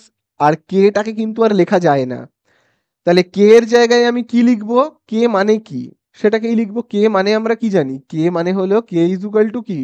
ভেদ ধ্রুবক, অশূন্য ভেদ ধ্রুবক। মানে কে মানে হলো ধ্রুবক, তাই কি না? তাহলে আমাদের এবারে বইয়ের মধ্যে কি বলছে, যে আমাদের অ্যান্সার এসছে এক্স ওয়াই ইজুকাল টু ধ্রুবক। আমাদের অ্যান্সার এসছে কি? এক্স ওয়াই ইজুকাল টু ধ্রুবক। আর বইয়ের মধ্যে বলছে X by Y is equal to নাকি ধ্রুবক। এটা বইয়ে বলছে, কিন্তু এটা তো ভুল না, এটা তো নয়, অ্যান্সার তো এইটা হবে। তাহলে তোমরা কিন্তু অ্যান্সারে লিখবে মিথ্যা। ঠিক আছে, অ্যান্সারে কি হবে? মিথ্যা। আসল অ্যান্সার এইটা, যেহেতু বইয়ে এইটা বলেছে, তাহলে এটা মিথ্যা হবে। ঠিক আছে, চলো এবারে আমাদের 2 হয়ে গেল, 3-এর দাগে 3-এ যাব। তো দেখো এবারে আমরা করবো 3-এর দাগের 3-এরটা। তো দেখো বলে দিয়েছে, খুব ভালো করে দেখবে, বলে দিয়েছে দুটো এক কেন্দ্রীয় বৃত্তের একটি মাত্র সাধারণ স্পর্শক থাকবে। তাহলে দেখো দুটো বৃত্ত, কেন্দ্র, এই বৃত্তটার যে কেন্দ্র, এই বৃত্তটারও ওই একই কেন্দ্র। এবারে দেখো বলেছে এই দুটো বৃত্তেরই স্পর্শক একটাই হবে, মানে একটাই মাত্র সাধারণ স্পর্শক থাকবে। তাই তো বলেছে একটা সাধারণ স্পর্শক থাকবে। এবারে দেখো তুমি যদি এখানে একটা স্পর্শক আঁকো, আমি একটা স্পর্শক আঁকলাম, এই স্পর্শকটা এই বৃত্তের স্পর্শক হচ্ছে। দেখো এই বৃত্তের স্পর্শক হচ্ছে, কিন্তু এই বৃত্তের তো মানে বড় বৃত্তের তো স্পর্শক হচ্ছে না, তাই না? তাহলে এই লাইনটা কিন্তু সাধারণ স্পর্শক হচ্ছে না, দুটো বৃত্তের সাধারণ স্পর্শক হচ্ছে না। আবার দেখো আমি যদি একটা এইরকম লাইন কাটি, এই যে এমন ভাবে কাটছি যাতে বড় বৃত্তের স্পর্শক হয়। ভাবে এরকম একটা লাইন কাটলাম, এই লাইনটা বড় বৃত্তটার স্পর্শক হচ্ছে, ছোট বৃত্তটাকে আবার স্পর্শ করছে না। তাহলে যে স্পর্শকটা বড় বৃত্তের হচ্ছে সেটা ছোটর হয় না, যে স্পর্শকটা আবার দেখো ছোটর হচ্ছে সে আবার বড় স্পর্শক হচ্ছে না। বোঝা গেল? তো এখানে দেখো বলে দিয়েছে যেটা, যে দুটো এককেন্দ্রীয় বৃত্তের একটি মাত্র সাধারণ স্পর্শক থাকবে। উত্তরটা হলো কোনো সাধারণ স্পর্শকই থাকবে না, কোনো সাধারণ স্পর্শক থাকবে না। কিন্তু বলছে ওরা নাকি একটা সাধারণ স্পর্শক থাকবে, কিন্তু তাই সেই জন্য আমি বলতে পারি কথাটা কি মিথ্যে কথা, তাই না? তাহলে এই আমাদের হয়ে গেল। চলো এবারে এই আমাদের হলো কত দাগ, 3। চলে যাব 4-এর দাগে। তো দেখো এবারে আমরা করব কতর দাগেরটা, করব কিন্তু 4-এর দাগেরটা। তো দেখো 4-এর দাগের অঙ্কে আমাদের কি বলে দিয়েছে, 4-এর দাগের অঙ্কে দেখবে বলে দিয়েছে সাইন 30 ডিগ্রি প্লাস বলে দিয়েছে সাইন 60 ডিগ্রি, তাই তো? এই দুজনের যোগফলটা বেশি হবে, কার থেকে বেশি হবে দেখো বলে দিয়েছে, এই দুজনের যোগফলটা বেশি হবে সাইন 90 ডিগ্রির থেকে, সাইন 90 ডিগ্রির থেকে বেশি হবে এদের দুজনের যোগফলটা। তো চলো দেখি সত্যি বেশি হচ্ছে কি হচ্ছে না, দেখি বেশি হচ্ছে কি হচ্ছে না। এইটায় পরে আসছি, আগে আমি এদের দুজনকে যোগ করি। তাহলে সাইন 30-র মান কত, 1/2। সাইন 60-র মান কত, √3/2। ঠিক আছে, তাহলে লসাগু কত হবে, 2 আর 2 এর লসাগু 2, 2 দিয়ে 2 কে ভাগ করলে 1, একের সাথে আমরা এই 1 কে গুণ করব, 1 হবে। 2 দিয়ে 2 কে ভাগ করলে কত হবে, 1, সেই একের সাথে √3 কে গুণ করব, √3 হবে। ঠিক আছে, তাহলে এবারে দেখো এখানে 1 যেমন আছে আছে প্লাস √3-এর জায়গায় আমি √3-এর মান লিখবো। দেখবে তোমরা যখন উচ্চতার দূরত্বের অঙ্ক করেছো সেই অঙ্কগুলোতে দেখবে √3 এর একটা মান দেখবে বলে দিত 1.732, মনে আছে? 1.732, সেই মানটাকে আমরা বসাবো। তাহলে কত হচ্ছে দেখো, 1 আর 1-এ যোগ করলে 2.732 বাই কত, 2। তাহলে এবারে আমরা চলো 2 দিয়ে কি করব, এই যে এইটাকে পুরোটাকে ভাগ করব। তাহলে ভাগ করলে কত হয় দেখি, 2.732 কে আমরা যদি 2 দিয়ে ভাগ করি তাহলে এখানে হবে 2 1 কে 2, দশমিকটা বসে গেল, 7 নামলো, 2 3-এ কত 6, বিয়োগ করলে 1, ওপর থেকে 3টা নামলো, 2 6 কত 12, বিয়োগ করলে 1, 2 নামলো, আবার দেখো 2 6 12। তাহলে দেখো আমরা এখানে পেলাম কত, পেলাম কিন্তু এই যে কত পেলাম, 1.366। তাহলে আমরা এদের দুজনের যোগফল, এদের দুজনের যোগফল কত পেলাম, পেলাম কিন্তু 1.366। এবারে বলছে এদের দুজনের যোগফলটা, এইটা আর এটার যোগফলটা সাইন 90-র বেশি হবে, সাইন 90-র বেশি হবে। তাহলে দেখি সাইন 90-র মান কত, সাইন 90-র মান হলো 1। তাহলে দেখো সত্যিই তো এদের দুজনের যোগফলটা সাইন 30 আর সাইন 60-র যোগফলটা 1.366, আর সাইন 90-টা হলো শুধু 1। তাহলে কি হচ্ছে, একের থেকে তো সত্যি এদের দুজনের যে যোগফলটা সেটা তো সত্যি সাইন 90-র থেকে বেশি হচ্ছে, তাই না? তাহলে এটা কি হবে, সত্য হবে। বোঝা গেল? তাহলে এই আমাদের হয়ে গেল। দেখো এবারে আমরা চলে যাব 5-এর দাগে। 5-এর দাগে দেখো বলে দিয়েছে একটি গোলকের ব্যাসার্ধ দ্বিগুণ হলে গোলকটির আয়তন প্রথম গোলকের আয়তনের দ্বিগুণ হয়। তাহলে দেখো প্রথমে ভাবো আমি একটা গোলক আঁকছি, তার ভাবো ব্যাসার্ধ আর হলে তার আয়তন কত হবে আমরা জানি, 4/3 πr কিউব। এইবারে দেখো ওই গোলকেরই ব্যাসার্ধটাকে যদি দ্বিগুণ করা হয়, মানে এটা আর যদি হয় তাহলে এটা যদি 2r হয়, ব্যাসার্ধ দ্বিগুণ করা হয়, তাহলে আয়তন কত হবে, 4/3 পাই।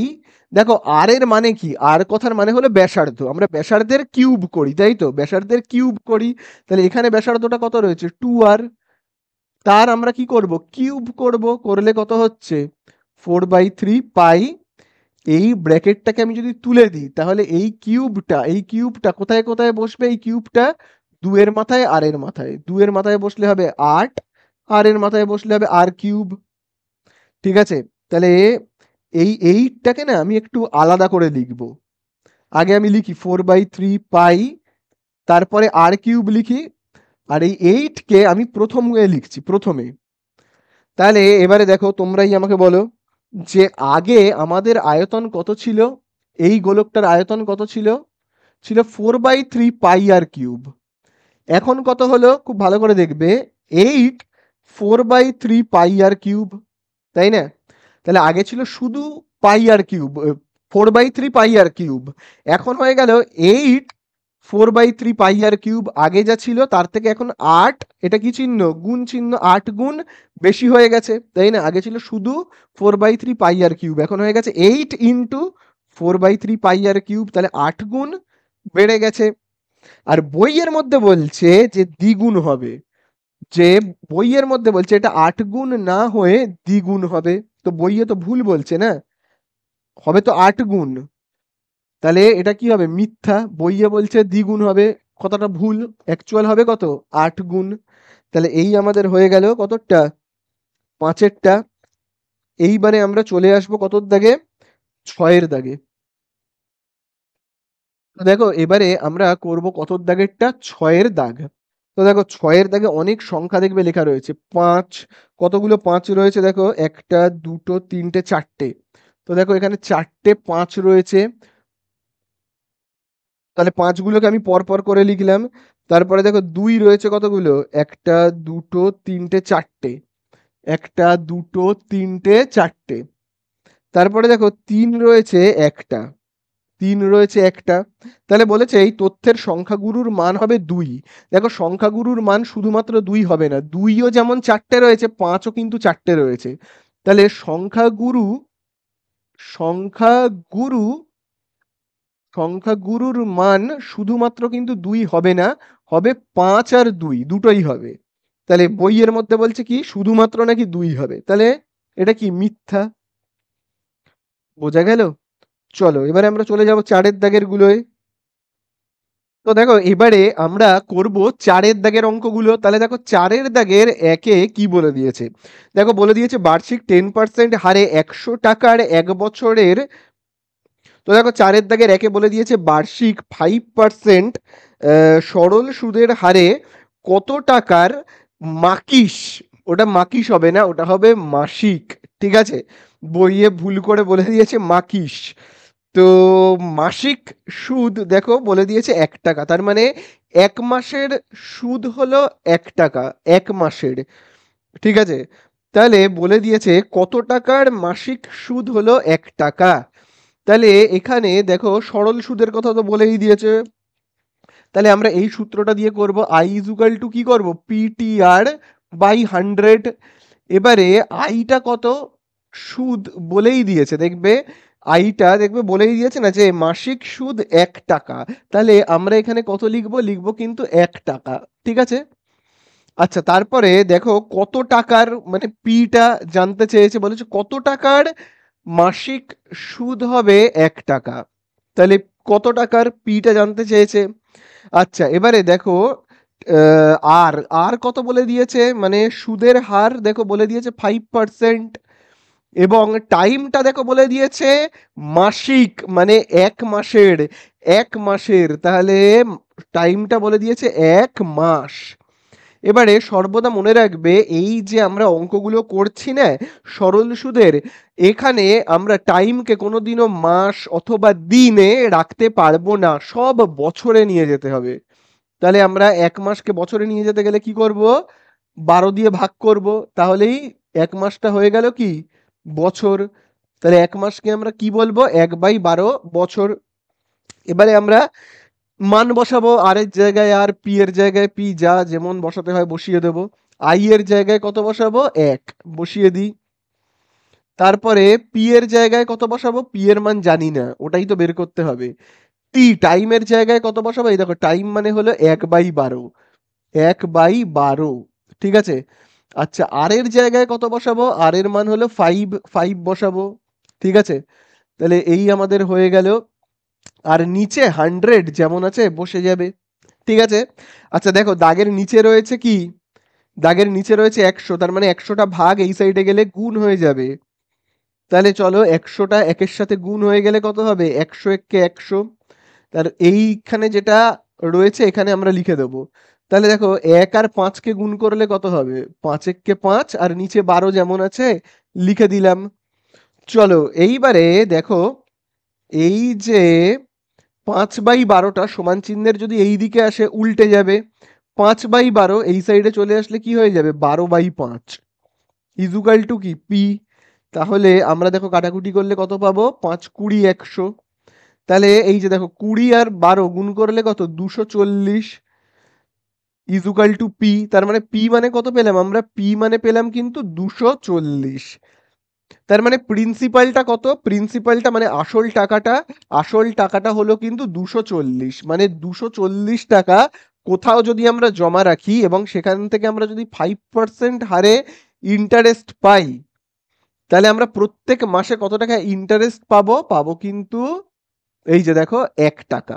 ঠিক আছে, প্রত্যেক মাসে পাবো 1 টাকা। ঠিক আছে, তাহলে এই আমাদের হয়ে গেল 240 হয়ে গেল আমাদের অ্যান্সার। চলো এবার আমরা দুয়েরটায় যাই। হ্যাঁ, তো দেখো দুয়ের দাগেরটায় বলে দিয়েছে এক অংশীদারি ব্যবসায় তিনজনের মূলধনের অনুপাত 3:5:8। প্রথম ব্যক্তির লাভ তৃতীয় ব্যক্তির লাভের থেকে 60 টাকা কম হলে ব্যবসায় মোট লাভ কত হয়েছিল? এই অঙ্কটা আমি করে দেব না, কারণ এই অঙ্কটা সেট নাম্বার 1-এর 1 নম্বর যে সেট 18 নম্বর পৃষ্ঠায় যেটা ছিল না, সেইখানে কিন্তু এই অঙ্কটা ছিল এবং এটা আমি করিয়েও ছিলাম। তোমরা ভালো করে সেই অঙ্কটা একবার দেখে নিও। সেই অঙ্কটা তোমরা পাবে পেজ নাম্বার 19-এ, এবিটিএর যে টেস্ট পেপার 19-এ, সেখানে 4-এর দাগের 2-তে দেখবে এই অঙ্কটা ছিল, পুরো একদম সেম অঙ্ক, 4-এর দাগের 2। তো 4-এর দাগের 2-এর অঙ্কটা সেই জন্য আমি আর এখন করাবো না। ঠিক আছে, তোমরা দেখে নেবে সেট নাম্বার 1 পেজ নাম্বার 19 4-এর দাগের 2-তে। তো 4-এর দাগের 2 আর এখন আমি করাবো না, চলে যাব 4-এর দাগের 3-এ। দেখি 4-এর দাগের 3-এ আমরা যাই, কি বলেছে? 4-এর দাগের 3-এ বলে দিয়েছে a/2, যা লেখা আছে আমি আগে দেখে দেখে টুকি। a/2 বাই দেখবে লেখা রয়েছে b/3 ইজুকাল টু দিয়ে দেখবে লেখা আছে c/4 ইজুকাল টু দিয়ে লেখা আছে 2a minus 3b plus 4c by কত লেখা রয়েছে? p। তো এখান থেকে আমাদের কি পি এর মান জানতে চেয়েছে। তো খুব ভালো করে কিন্তু দেখবে এখানে a/2 ইজুকাল টু b/3 মানে কি? মানে a/2 ও যা b/3 ও ঠিক তাই, একই ব্যাপার। সেই জন্যই যে মাঝখানে ইজুকাল টু মানে কি? সমান, মানে একই। আবার দেখো ইজুকাল টু c/4, তার মানে এইটার মানে a/2 এর মানে যা b/3 এর মানেও তাই, c/4 এর মানেও তাই, আবার এইটার পুরোটার মানেও কিন্তু ওই সেম হচ্ছে, মানে এদের প্রত্যেকের মান হলো সমান। এবারে আমি ধরে নিচ্ছি যে এই যে এইটা ইজুকাল টু কে, আমি কে ধরি বলে লিখছি, ধরি। তার মানে কি ব্যাপারটা কি দাঁড়ালো? দাঁড়ালো ব্যাপারটা এই যে ইজুকাল টু কে মানে কে হলো কিন্তু এই যে এইটারও মান, এইটারও মান, এইটারও মান, আবার এইটারও মান। ঠিক আছে, সবার মান হলো কি কে। তাই জন্য দেখো সব ইজুকাল টু দিয়ে লেখা রয়েছে। a/2 তার মানেও কে, b/3 তার মানেও কে, c/4 তার মানেও কে, আবার 2a minus 3b plus 4c/p তার মান হলো কে, সবার মান কে। এবারে দেখো আমি কিভাবে করব অঙ্কটাকে। তাহলে এখানে দেখো রয়েছে a/2, তাহলে দেখো আমি এখানে লিখি a/2 তার মান কে। আবার দেখো b/3 ইজুকাল টু কে। আবার দেখো c/4 তারও মান হলো কে। তাহলে আমরা এরকম লিখতে পারি তো যে এ ইজুকাল টু, দেখো এই দাগের নিচে 2 রয়েছে, দাগের নিচে 2 রয়েছে মানে দুইটা ভাগ এই সাইডে গেলে গুণ হয়ে যাবে 2কে। আবার দেখো একইভাবে 3টা দাগের নিচে রয়েছে মানে ভাগ এই সাইডে গেলে গুণ হয়ে যাবে। তাহলে 3 আর কে গুণ হলে কত হবে? 3কে। আবার দেখবে 4টা দাগের নিচে রয়েছে মানে কি 4 ভাগ এই সাইডে গেলে কি হয়ে যাবে? গুণ হয়ে যাবে 4কে। ঠিক আছে, বোঝা গেল? আশা করি এতটা বুঝতে পারলে। এইবারে খুব ভালো করে দেখো আমি কোন অংশটা লিখে অঙ্কটা করব। আমাদের কাছে জানতে চেয়েছে কিসের মান? পি এর মান, পি। তাহলে পি দেখো এখানেই রয়েছে, তাহলে আমাকে এই অংশটা টুকতে হবে এবারে। এই অংশটা আমাকে এবারে কি করতে হবে? টুকতে হবে, কারণ অ্যান্সারে পি এর মান জানতে চেয়েছে। চলো এই অংশটাকে আমি টুকি। তাহলে দেখো এখানে কি রয়েছে? 2a minus 3b plus 4c by P is equal to, দেখো এখানে কি লেখা রয়েছে, কে, লিখে ফেললাম কে। এবার চলো আমরা মান বসাবো। এই যেমন এর জায়গাতে আমি কত বসাবো, বলো বলো। 2 যেমন আছে আছে, এখানে কোনো চিহ্ন নেই মানে গুণ চিহ্ন। এর জায়গাতে আমি কত বসাবো, এই যে দেখো এর মান হলো, এই যে দেখো 2k, তাহলে আমি কত বসাবো 2k। আবার দেখো বিয়োগ চিহ্ন, 3 যেমন আছে আছে, কোনো চিহ্ন নেই মানে গুণ চিহ্ন। কে এর এখানে বি রয়েছে, বি এর জায়গায় কত বসাবো 3k প্লাস 4, এখানে গুণ চিহ্ন। তারপরে সি এর জায়গায় আমি কত বসাবো 4k।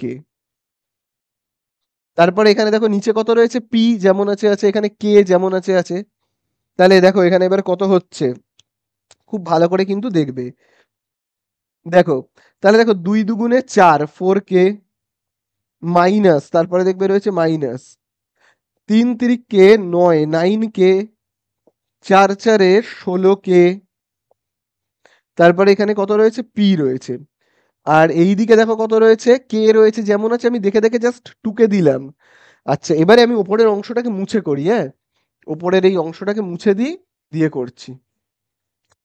তাহলে শেষ পর্যন্ত কি থাকছে দেখো, 4k আর 16k যোগ করলে কত হবে 20k। 20 থেকে 9k আমরা যদি বিয়োগ করি তাহলে কত হবে 11k। নিচে কত পি, আর এই সাইডেও রয়েছে কে। আচ্ছা পিটা দাগের নিচে রয়েছে মানে কি ভাগ, এই সাইডে গেলে গুণ হয়ে যাবে। তাহলে পি আর কে গুণ হলে কি হবে, পিকে, কি হয়ে যাবে পিকে। তাহলে কে আর কে কেটে দেবো, তাহলে 11 পড়ে থাকবে আর পি পড়ে থাকবে। তাহলে পি এর মান আমরা কত পেলাম, পেলাম 11। শেষ হয়ে গেল অঙ্কটা, বোঝা গেল। চলো 3 হয়ে গেল, 4-এর দাগে যাব। তো দেখো এবারে আমরা করব 4-এর দাগের 4-এরটা। তো দেখো 4-এর দাগের 4-এ আমাদের বলে দিয়েছে যে 4x² মাইনাস, আমি আগে টুকে ফেলি অঙ্কটাকে, 4x² minus 2x plus p-4 is equal to, দেখো বলে দিয়েছে 0। আচ্ছা এটাকে না আমি ব্র্যাকেটের মধ্যে রাখছি। এবারে দেখো এখানে কি বলেছে, বলে দিয়েছে বীজদ্বয়ের সমীকরণের বীজদ্বয়ের একটি অপরটির অনন্যক হলে পি এর মান কত হবে। তাহলে দেখো বলে দিয়েছে এই সমীকরণের যে বীজ সেটা একে অপরের অনন্যক হবে। অনন্যক মানে তোমরা জানোই উল্টো, মানে ভাবো 5/6, তার অনন্যক হলো কি বলতো 6/5। আচ্ছা কোনো জায়গায় ভাবো রয়েছে 2, 2 এর অনন্যক কি হবে, 2 এর নিচে কিছু নেই মানে 1, তাহলে হবে 1/2। এরকম অনন্যক মানে কি উল্টো। তাহলে বলে দিয়েছে এই যে সমীকরণের, এই সমীকরণের দুটো বীজ রয়েছে। আচ্ছা বীজ দুটো কি একে অপরের উল্টো। তাহলে প্রথমেই আমাদের যে কাজটা করতে হবে সেটা হলো অনন্যকগুলো আমাকে ধরে নিতে হবে। তাহলে আমরা এখানে কি লিখবো, এখানে আমি প্রথমেই লিখবো, মনে করি আচ্ছা অনন্যক, আচ্ছা আমি এখানে লিখছি বীজ বলে, বীজদ্বয়। দেখো আমি লিখছি বীজদ্বয়। তাহলে বীজদ্বয় কত হবে, একটা যদি হয় আলফা তাহলে আরেকটা কত হবে বলেছি উল্টো, মানে আলফার নিচে কিছু নেই মানে কি 1, তাহলে উল্টে গেলে কি হবে 1/আলফা এরকম হবে। তাহলে আরেকটা হবে কি 1/আলফা, বোঝা গেল। তাহলে বীজদ্বয় একটা যদি হয় আলফা আরেকটা হবে 1/আলফা, নিচে আমি লিখছি ধরি বলে। তোমরা চাইলে লিখতে পারো একটা যদি হয় বিটা তাহলে আরেকটা কি হবে 1/বিটা, এরকম ব্যাপার। এবারে দেখো আমি ax² plus B x plus C equal to 0 এরকম লিখে রাখলাম, হ্যাঁ, যাতে আমরা বুঝতে পারি এখানে এ মানে কোনটা বি মানে কোনটা, এগুলো আমরা যাতে বুঝতে পারি। এই যেমন দেখো এ এর দেখো ঠিক নিচে কি রয়েছে, এই 4-এর ঠিক নিচে দেখো এ রয়েছে, মানে এর ওপরে কত রয়েছে 4, তার মানে আমরা কি বলতে পারি এ মানে হলো 4। বি মানে কত, এ দেখো বি এর ঠিক ওপরে দেখো কি রয়েছে -2, তার মানে বি মানে কি -2।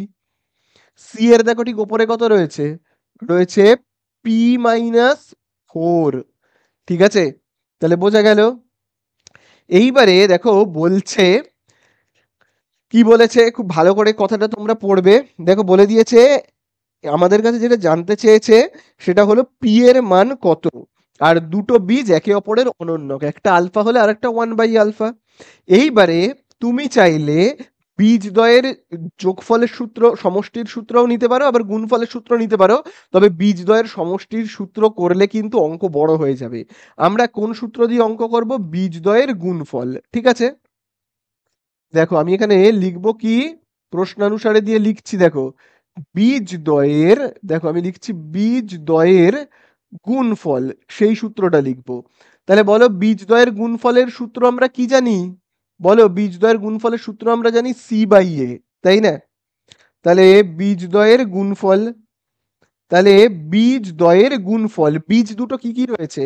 একটা আলফা আর একটা কি 1/α। তাহলে দেখো আমি লিখবো, একটা হলো আলফা গুণফল বলেছে, আরেকটা হলো কি 1/α। সি এর জায়গাতে আমি কি বসাবো? এই যে দেখো সি মানে হলো P-4, তাহলে আমি কি বসাবো? P-4। আচ্ছা, এবারে দেখো নিচে রয়েছে এর জায়গায় কি বসাবো? 4 বসিয়ে দিলাম। তাহলে দেখো উপরে আলফা নিচে আলফা কেটে যাবে, পড়ে থাকছে কি 1। আর এখানে থাকছে দেখো দাগের ওপরে থাকছে P-4, নিচেও 4। ঠিক আছে, তাহলে এই যে 4 ভাগ রয়েছে, এই সাইডে গেলে গুণ হয়ে যাবে 1 এর সাথে। তাহলে 4 একে 4, তাহলে P-4 যেমন আছে আছে। এবারে এই -4টা সমান চিহ্নের এই দিকে আসলে কি হবে? +4। আর এই পিটা যেমন আছে আছে। তাহলে আমরা এখানে কত পাচ্ছি? 4 আর 4 8 ইজুকাল টু পি। ঠিক আছে, তাহলে পি এর মান আমরা কত পেলাম? পি এর মান কিন্তু আমরা পেলাম 8। হয়ে গেল, অঙ্ক শেষ। আমাদের কাছে পি এর মান জানতে চেয়েছিল, বের হয়ে গেল। তো দেখো এবারে আমরা কিন্তু করব 4 দাগের 5 অঙ্কটা। তো দেখো 5 অঙ্কে আমাদের কি বলে দিয়েছে? দেখো 5 অঙ্কে বলে দিয়েছে এবিসি এর বিসি বাহুর সমান্তরাল সরলরেখা এবি ও AC K P O Q বিন্দুতে ছেদ করেছে। তাহলে চলো আমি আগে ছবিটাকে আঁকি। ছবি হলো আসল। ঠিক আছে, তাহলে দেখো এ বি আর সি এই হলো আমাদের ত্রিভুজ। এইবারে দেখো এখানে কি বলে দিয়েছে, খুব ভালো করে দেখবে। এবি ও এসি বাহুকে যথাক্রমে পি ও কিউ বিন্দুতে ছেদ করেছে, মানে এবি বাহুকে পি বিন্দুতে আর এসি বাহুকে কি কিউ বিন্দুতে ছেদ করেছে। তাহলে এবারে দেখো আমি এই জায়গাটাকে জুড়ে দিচ্ছি। ঠিক আছে, জুড়ে দিলাম। এইবারে দেখো কি বলছে, এপি বাহুর দৈর্ঘ্য হলো 4। এই যে দেখো এ থেকে পি, এইটার মাপ কত বলে দিয়েছে? 4 সেমি। খুব ভালো কথা। পিবি না, তারপরে দেখো বলে দিয়েছে কিউসি হলো 9। কিউসি, এই যে দেখো কিউ থেকে এই যে সি, এই যে কিউসির বাহুর দৈর্ঘ্য কত? 9। ভালো কথা।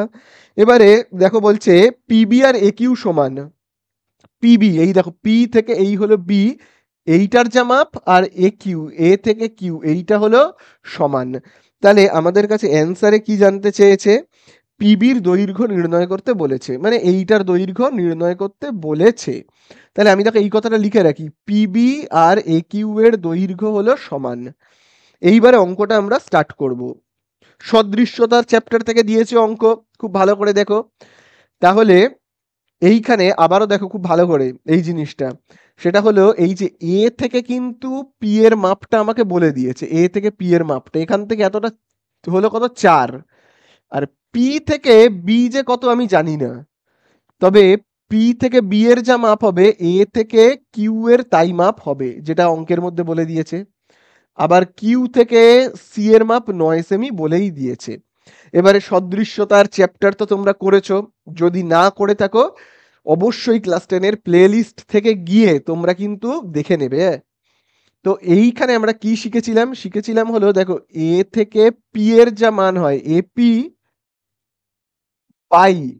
ঠিক আছে, এই যে আবার পি থেকে বি এই অংশটা, পি থেকে বি এই এর যা অনুপাত হয়, এপি আর পিবির যা অনুপাত হবে এ কিউ দেখো এই যে এ থেকে কিউ এ কিউ, এবং এই যে দেখো কিউ থেকে সি এর ঠিক একই অনুপাত হবে।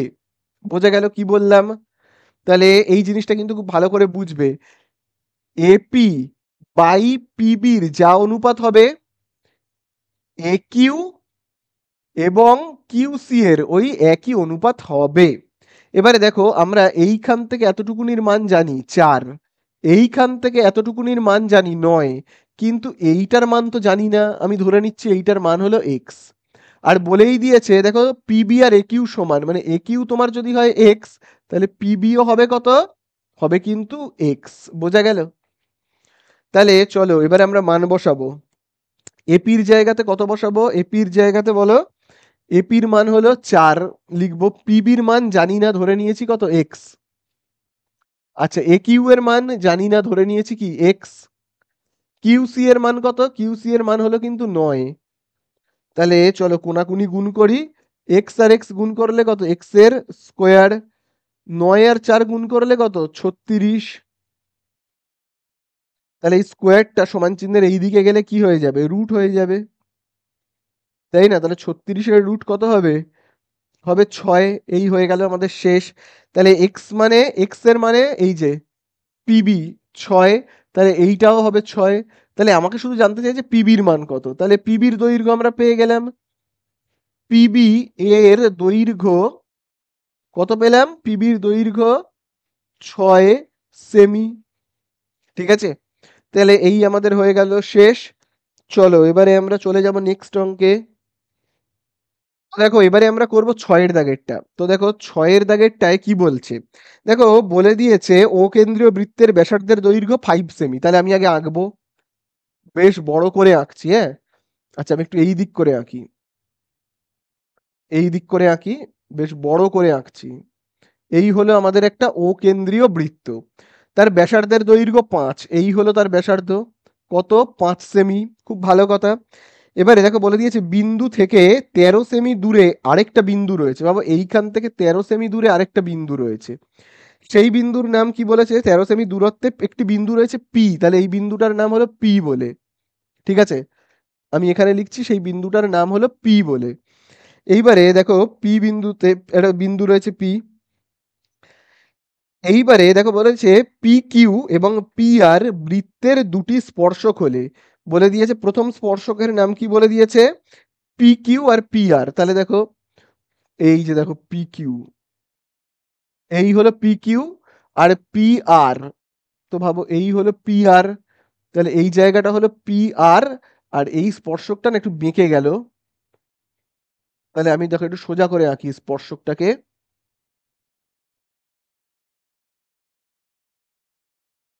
তাহলে এই যে দেখো, তাহলে ব্যাপারটা কি হলো, এই জায়গাটা হলো,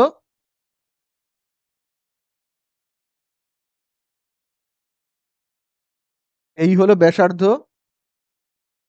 ঠিক আছে, তাহলে এই জায়গাটা হলো কি আমাদের পি কিউ আর এই হলো পি আর।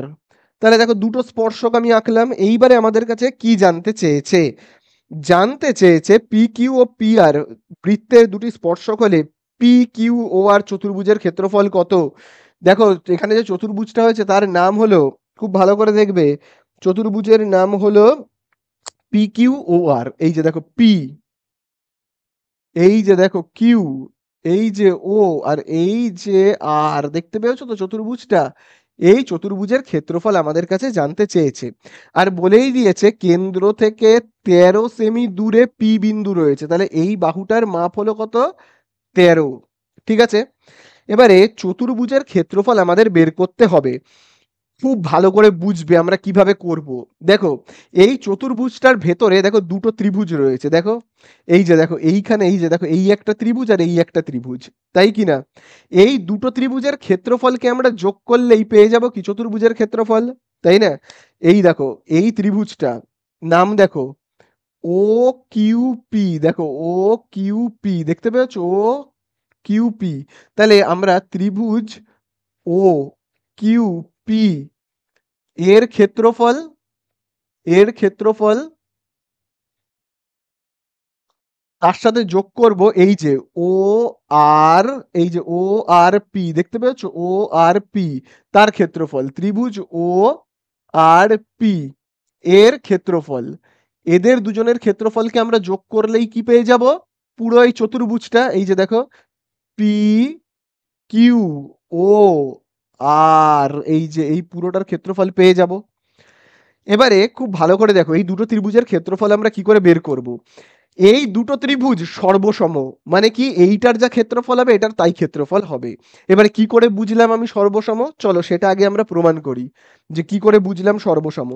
দেখো, এই কেন্দ্র থেকে এই যে ব্যাসার্ধটা আঁকা হয় না, এই যে স্পর্শকের ওপর, এই স্পর্শকের ওপর এই যে ব্যাসার্ধটা আঁকা হয়েছে, এই ব্যাসার্ধটা হলো লম্ব। লম্ব মানেই এখানে কত ডিগ্রি কোণ উৎপন্ন হয়েছে? লম্ব মানেই এখানে উৎপন্ন হয়েছে 90 ডিগ্রি কোণ। ঠিক আছে, একইভাবে এই যে দেখো ব্যাসার্ধ, এই যে ব্যাসার্ধটা যেটা এই যে স্পর্শকের ওপর আঁকা হয়েছে, এই স্পর্শকের ওপর এসে পড়েছে যে ব্যাসার্ধটা, সেটা হলো অ্যাকচুয়ালি লম্ব। লম্ব মানেই কত ডিগ্রি কোণ? 90 ডিগ্রি কোণ। তাহলে আমরা দুটো ত্রিভুজের মধ্যে কি কি মিল পেলাম? এখানে একটা 90 ডিগ্রি কোণ আছে, এখানে একটা 90 ডিগ্রি কোণ আছে, তাই তো? তিনটে মিল পেলেই বলে ফেলি তাকে আমরা সর্বসম। তাহলে দেখো, এখানে একটা 90 ডিগ্রি কোণ, এখানে একটা 90 ডিগ্রি কোণ। আচ্ছা, দুটো ত্রিভুজেই, এই ত্রিভুজে আর এই ত্রিভুজে একটা কমন বাহু আছে, দেখো সেটা হলো 13। এই যে দেখো, এই যে এই বাহুটা যেটাকে আমরা অতিভুজ বলি, ঠিক আছে? এই ত্রিভুজেরও অতিভুজ 13, আর এই ত্রিভুজেরও অতিভুজ 13। তাহলে অতিভুজটা কিন্তু দুজনেরই সমান, মানে এখানে একটা সাধারণ বাহু রয়েছে। তাহলে দেখো, কিউ আর আর আমি শর্টে এখানে লিখি, আমি শর্টে লিখি, এই যে কোণ আর আর কোণ কিউ, কোণ কিউ আর কোণ আর সমান। দেখো কারণ এটা 90 ডিগ্রি। দেখো তারপরে দেখো এই যে ওপি, ওপি হলো কি? সাধারণ বাহু। ওপি হলো সাধারণ বাহু, সাধারণ বাহু। আরেকটা মিল আমরা কি পাচ্ছি? দেখো খুব ভালো করে, কেন্দ্র থেকে পরিধি পর্যন্ত লাইনকে আমরা বলি ব্যাসার্ধ। প্রত্যেকটা ব্যাসার্ধের মাপ কিন্তু হয় সমান। তাহলে এই ব্যাসার্ধের মাপ যদি হয় 5, তাহলে এই ব্যাসার্ধের মাপও হবে 5, তাই না? ও থেকে কিউ এটাও তো একটা ব্যাসার্ধ, যেমন ও থেকে আর এটাও তো ব্যাসার্ধ। তাহলে সব ব্যাসার্ধের মাপ হয় সমান, একই বৃত্তের প্রত্যেকটা ব্যাসার্ধের মাপ কি হয়? সমান। এইটা যদি হয় 5, তাহলে এইটাও হবে কি 5। তাহলে এই যে ও কিউ আর ও আর এরা কিন্তু হলো সমান। ও কিউ সমান সমান আমি কি বলতে পারি? ও আর। তাহলে দেখো তিনটে মিল কিন্তু আমি পেয়ে গেলাম, তাই তো? তিনটে মিল পেয়ে গেলাম, 90 ডিগ্রি, সাধারণ বাহু আর এইটা। তার মানে আমরা কি বলতে পারি? এই দুটো ত্রিভুজ, এই যে ত্রিভুজ ও কিউপি সর্বসম, আমরা কি বলতে পারি? সর্বসম। এই যে এই ত্রিভুজটা, ত্রিভুজ কি? ও আর পি। বোঝা গেল? সর্বসম মানে কি? এইটার যা ক্ষেত্রফল হবে এটার তাই ক্ষেত্রফল হবে। বোঝা গেল? এটার যা ক্ষেত্রফল হবে এটারও তাই ক্ষেত্রফল ফল হবে, কারণ সর্বসম মানে কি? সব সমান। তাহলে চলো এইটার ক্ষেত্রফল বের করি। তাহলে ক্ষেত্রফল বের করব, খুব ভালো করে দেখো এই ত্রিভুজটার অতিভুজ কোনটা? এই যে ত্রিভুজ ও কিউ পি, এই যে দেখতে পেয়েছো তো, এই যে ওপরের ত্রিভুজটা, ত্রিভুজ ও কিউ পি এর, এর আমি কোন বাহুটা বের করব বলো তো? এই যে আমি বের করব ও পি বাহুর দৈর্ঘ্য, এই বাহুটার দৈর্ঘ্য আমি বের করব। বোঝা গেল? তাহলে দেখো এখানে অতিভুজ কোনটা? অতিভুজ হলো 90 ডিগ্রির উল্টো দিকের বাহু, এইটা হলো অতিভুজ, মানে এই যে এইটা হলো অতিভুজ। কোনটা অতিভুজ? এই যে 13টা হলো অতিভুজ। তাহলে 13টা হলো কি? অতিভুজ। তাহলে আমরা সূত্রতে কি জানি? অতিভুজের স্কোয়ার মানে ওপি এর স্কোয়ার সমান সমান লম্ব স্কোয়ার। লম্ব হলো এইটা, কারণ ওর পাশে তো 90 ডিগ্রি উৎপন্ন হয়েছে, তাহলে এইটা হলো লম্ব। এই যে তোমার ওপি, ও কিউ হলো লম্ব স্কোয়ার প্লাস ভূমি, তাহলে এইটা পড়ে থাকছে, এই যে দেখো ওপি হলো কি? ভূমি, তাই না? এই সরি, কিউপি হলো কি? ভূমি। কিউপি, কিউপি এর স্কোয়ার। তাহলে চলো আমরা এবারে মান বের করি। ওপির জায়গায় কত লিখবো? এই যে ও থেকে পি যেটা তোমার রয়েছে, ও থেকে এই পিটা, এটা হলো 13, তাহলে আমরা লিখবো দেখো 13 স্কোয়ার। ও কিউ এর মান হলো 5, 5-এর স্কোয়ার প্লাস কিউপি এর মান কিন্তু আমি জানি না, কিউপি এর মান। তাহলে দেখো এখানে কত হচ্ছে? 169, 5 স্কোয়ার কত? 25 প্লাস কিউপি এর স্কোয়ার, 25টা এইদিকে আসবে, -25 কিউপি তার স্কোয়ার, তাহলে বিয়োগ করলে কত হবে? 144 কিউপি এর স্কোয়ার। তাহলে এই যে স্কোয়ারটা সমান চিহ্নের এই দিকে আসলে কি হয়ে যাবে? রুট হয়ে যাবে। তাহলে আমি এই সাইডে করি, 144-এর রুট কিউপি, তাহলে 144-এর রুট কত হয়? 12। তাহলে আমরা কিউপি এর মান কত পেলাম? 12 কিউপি। ঠিক আছে, কিউপি এর মান আমি পেলাম 12। কিউপি মানে বুঝতে পারলে তো, এই দেখো এই কিউ থেকে হলো এই এতটা হলো পি, কিউপি এর মান হলো 12। এবারে আমরা এই ত্রিভুজটার কি বের করব, ক্ষেত্রফল। চলো ক্ষেত্রফল বের করব। তাহলে দেখো আমি এই জায়গাটাকে না মুছে দিচ্ছি, এই অংশটাকে মুছে দিচ্ছি। তাহলে আমি বের করব এই ত্রিভুজটার ক্ষেত্রফল। তাহলে দেখো আমি লিখব ত্রিভুজ কিউ ও পি এর ক্ষেত্রফল। এর কি ক্ষেত্রফল? তাহলে আমরা ক্ষেত্রফলের সূত্র কি জানি বলো? ক্ষেত্রফলের সূত্র আমরা জানি কিন্তু 1/2 ভূমি ইন্টু লম্ব, ভূমি ইন্টু লম্ব। ঠিক আছে, তাহলে চলো আমরা মান বসাবো 1/2। তাহলে দেখো আমি এই সাইডে করছি 1/2। তাহলে ভূমির জায়গায় আমরা কি বসাবো? ভূমি হলো এই 12টা, 12টা হলো ভূমি, ইন্টু লম্বর জায়গায় কি বসাবো? লম্ব হলো এই 5। তাহলে চলো কাটাকুটি করি, করলে কত হবে? 2 1 2, 12কে কাটলে কত হবে? 6, তাই না? এই জায়গাটাকে মুছে দিই। তাহলে 12কে কাটলে কত হবে? 2 1 2, তাহলে এখানে কাটলে হবে 6। তাহলে এখানে আমরা পাচ্ছি কত? 6 আর 5 গুণ করে 30। তাহলে এই ত্রিভুজটার ক্ষেত্রফল যদি হয় 30, এই ত্রিভুজটার ক্ষেত্রফল যদি হয় 30, তাহলে এই যে ত্রিভুজটা তারও ক্ষেত্রফল হবে 30।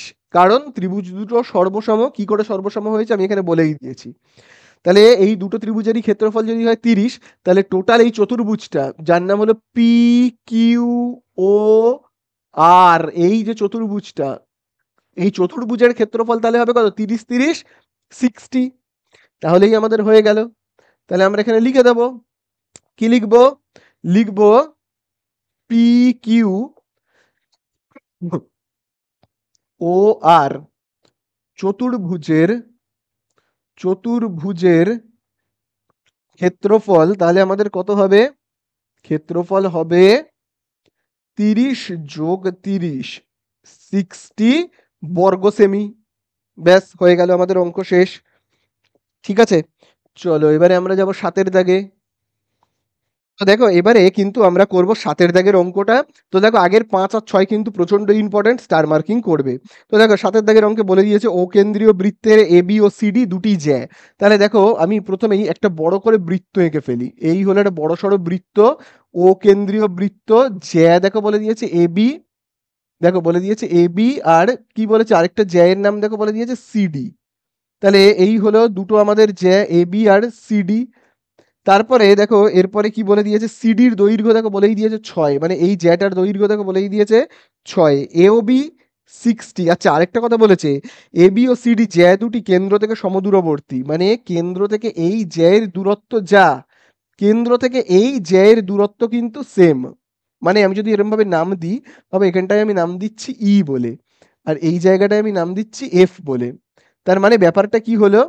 কেন্দ্র থেকে মানে ও থেকে ই এর দূরত্ব যা, আমি লিখে রাখি, হ্যাঁ, ও থেকে ই এর দূরত্ব যা, ও থেকে এই যে ও থেকে এফ এর দূরত্বও কিন্তু সেম। বোঝা গেল? আচ্ছা সিডি কত বলে দিয়েছে? সিডি হলো তোমার 6 সেমি, 6 লিখে রাখলাম। তারপরে দেখো আর কি বলছে অঙ্কের মধ্যে, এ ও বি 60 ডিগ্রি। এই দেখো এ ও, এই যে দেখো বি, এ ও বি হলো কত? 60 ডিগ্রি। মানে এই কোণটা হলো কত? 60 ডিগ্রি। ভালো কথা। এইবারে আমাদের কাছে কি জানতে চেয়েছে? বৃত্তটির ব্যাসার্ধের দৈর্ঘ্য। ব্যাসার্ধ মানে কি?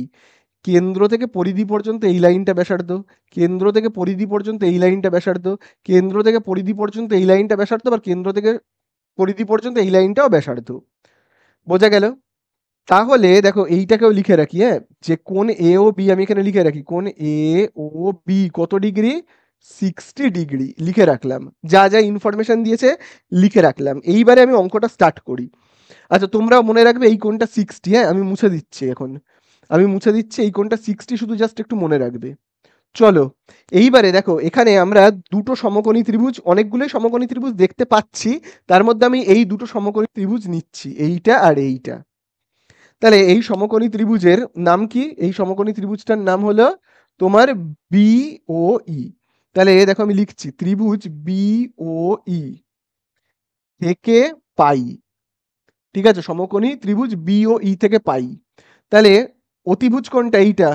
তাহলে আমরা তো এটা সবাই জানি, অতিভুজের স্কোয়ার ওবির স্কোয়ার ইজুকাল টু এই যে ভূমি মানে কি বিই, বিই এর স্কোয়ার প্লাস লম্ব, লম্ব মানে কি ও ই এর স্কোয়ার, এটা তো আমরা সবাই জানি। বোঝা গেল? একইভাবে এই ত্রিভুজটার নাম কি? এর নাম হলো ডি ও এফ, ডি ও এফ। তাহলে চলো আমরা লিখবো কি ত্রিভুজ ডি ও এফ, ত্রিভুজ ডি ও এফ থেকে পাই। ঠিক আছে, তাহলে ডি ও এফ থেকে পাই, ওই একই করব পিথাগোরাস, পিথাগোরাস করে দেবো। তাহলে পিথাগোরাস করলে কি হবে, অতিভুজ কোনটা এই যে ওডি, তাহলে আমি দেখো এখানে কি লিখবো ওডি এর স্কোয়ার ইজুকাল টু ভূমি মানে কি তোমার এফ ডি, এফ ডির স্কোয়ার প্লাস লম্ব মানে কি এই যে ও এফ, ও এফ লম্বর স্কোয়ার। বোঝা গেল? আশা করি বুঝতে পারলে তো। এইবারে তোমরা সবাই একটা জিনিস দেখো, ও থেকে বি তার যা মাপ হবে, ও থেকে ডি তারও কিন্তু সেম মাপ হবে। কেন হবে বলছি, ও বি এর যা মাপ হবে ও ডি এর সেম মাপ হবে। কেন হবে? কারণ দেখো ও বি এটাও যেমন একটা বৃত্তের ব্যাসার্ধ, ও ডি এটাও তো ব্যাসার্ধ, ওই একই বৃত্তের, একই বৃত্তের ব্যাসার্ধ হলো কি ও বি আর ও ডি, তাহলে দুটোর মাপ ব্যাসার্ধের মাপ সব সমান হয়, তাই কি না?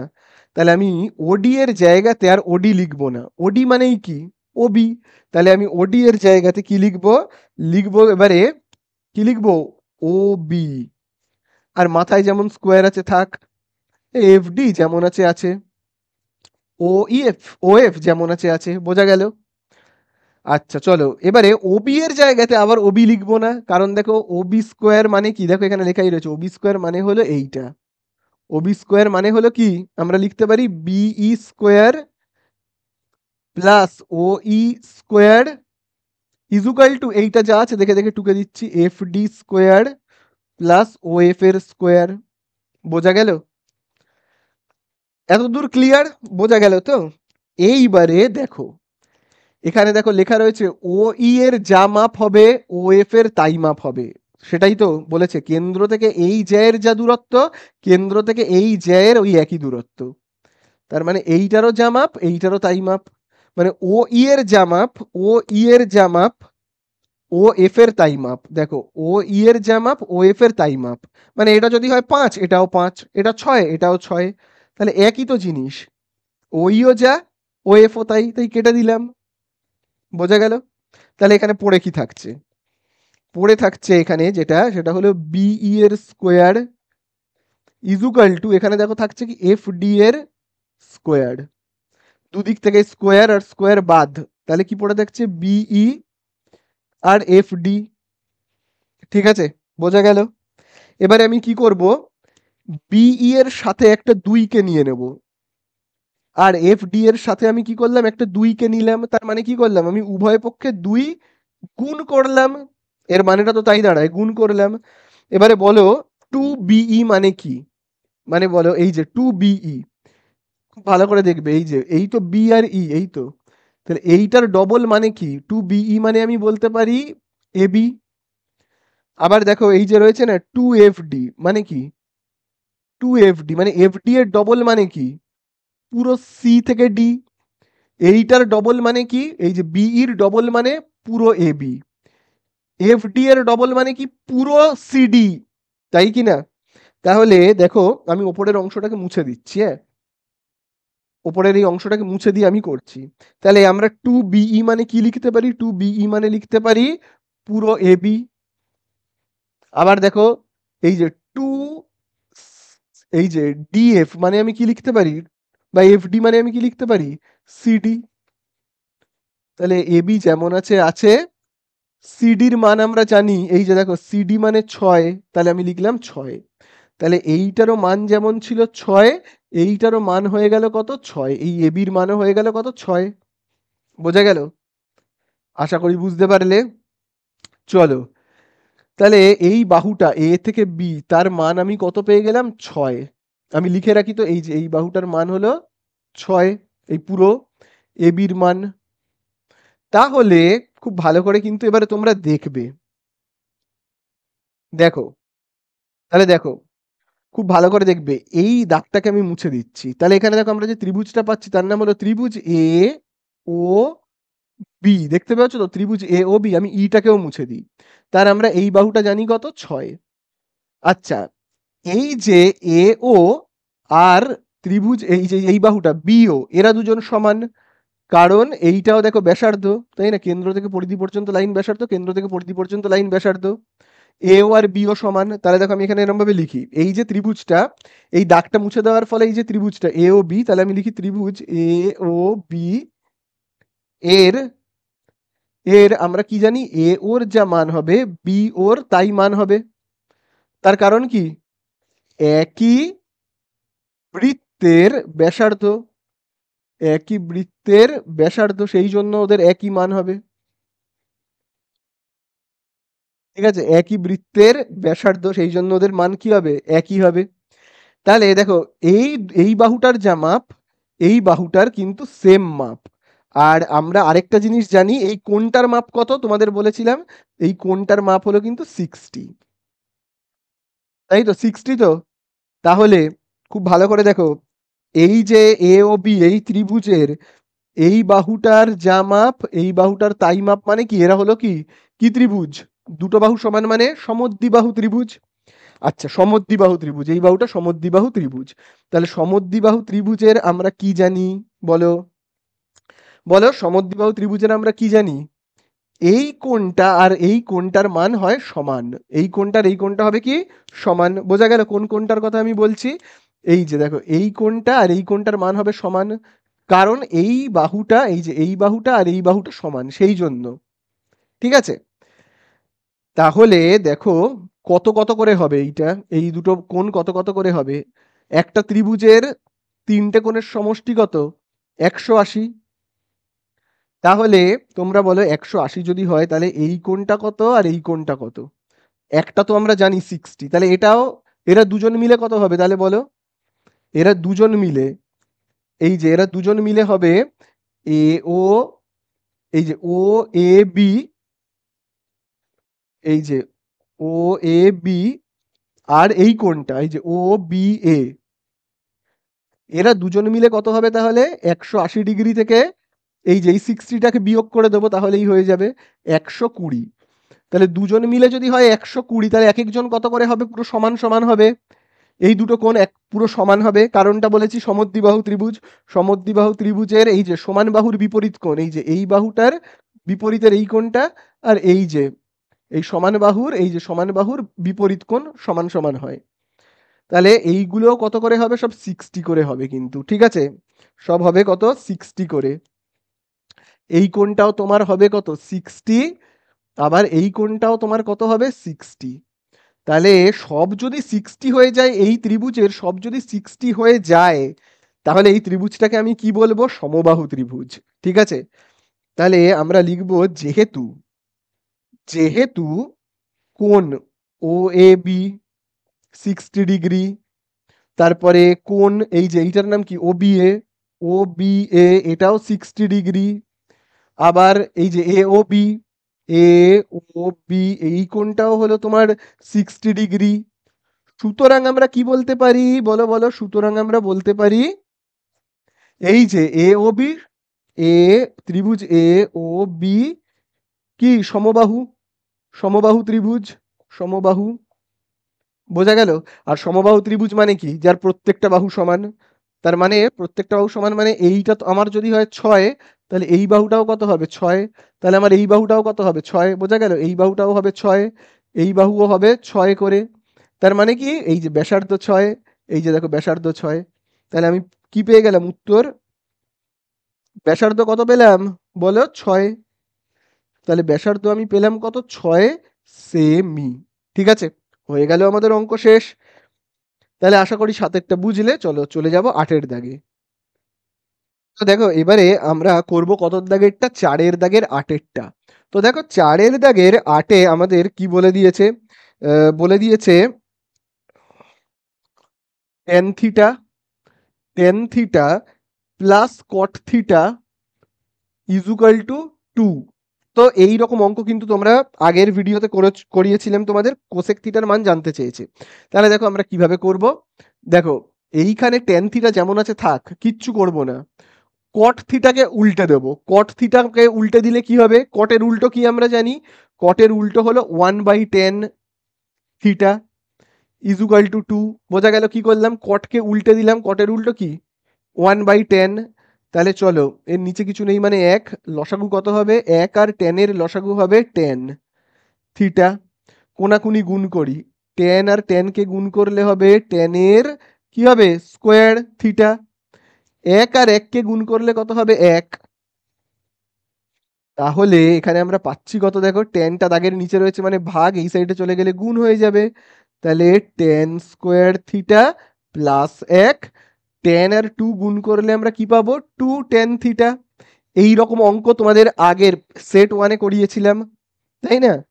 তাহলে দেখো 2 tan থিটা এবার সমান চিহ্নের এই সাইডে আসবে, tan স্কোয়ার থিটা যেমন আছে আছে, এবারে এইটাকে লিখছি, তাহলে -2 tan থিটা প্লাস একটা যেমন আছে দেখে দেখে টুকে দিলাম। তাহলে কোন সূত্রের মতো এবার দেখতে লাগছে তোমরা বলবে, হ্যাঁ? টেন থিটা পুরোটাকে ব্র্যাকেট করলাম, করে এই স্কোয়ারটাকে লিখছি মাইনাস।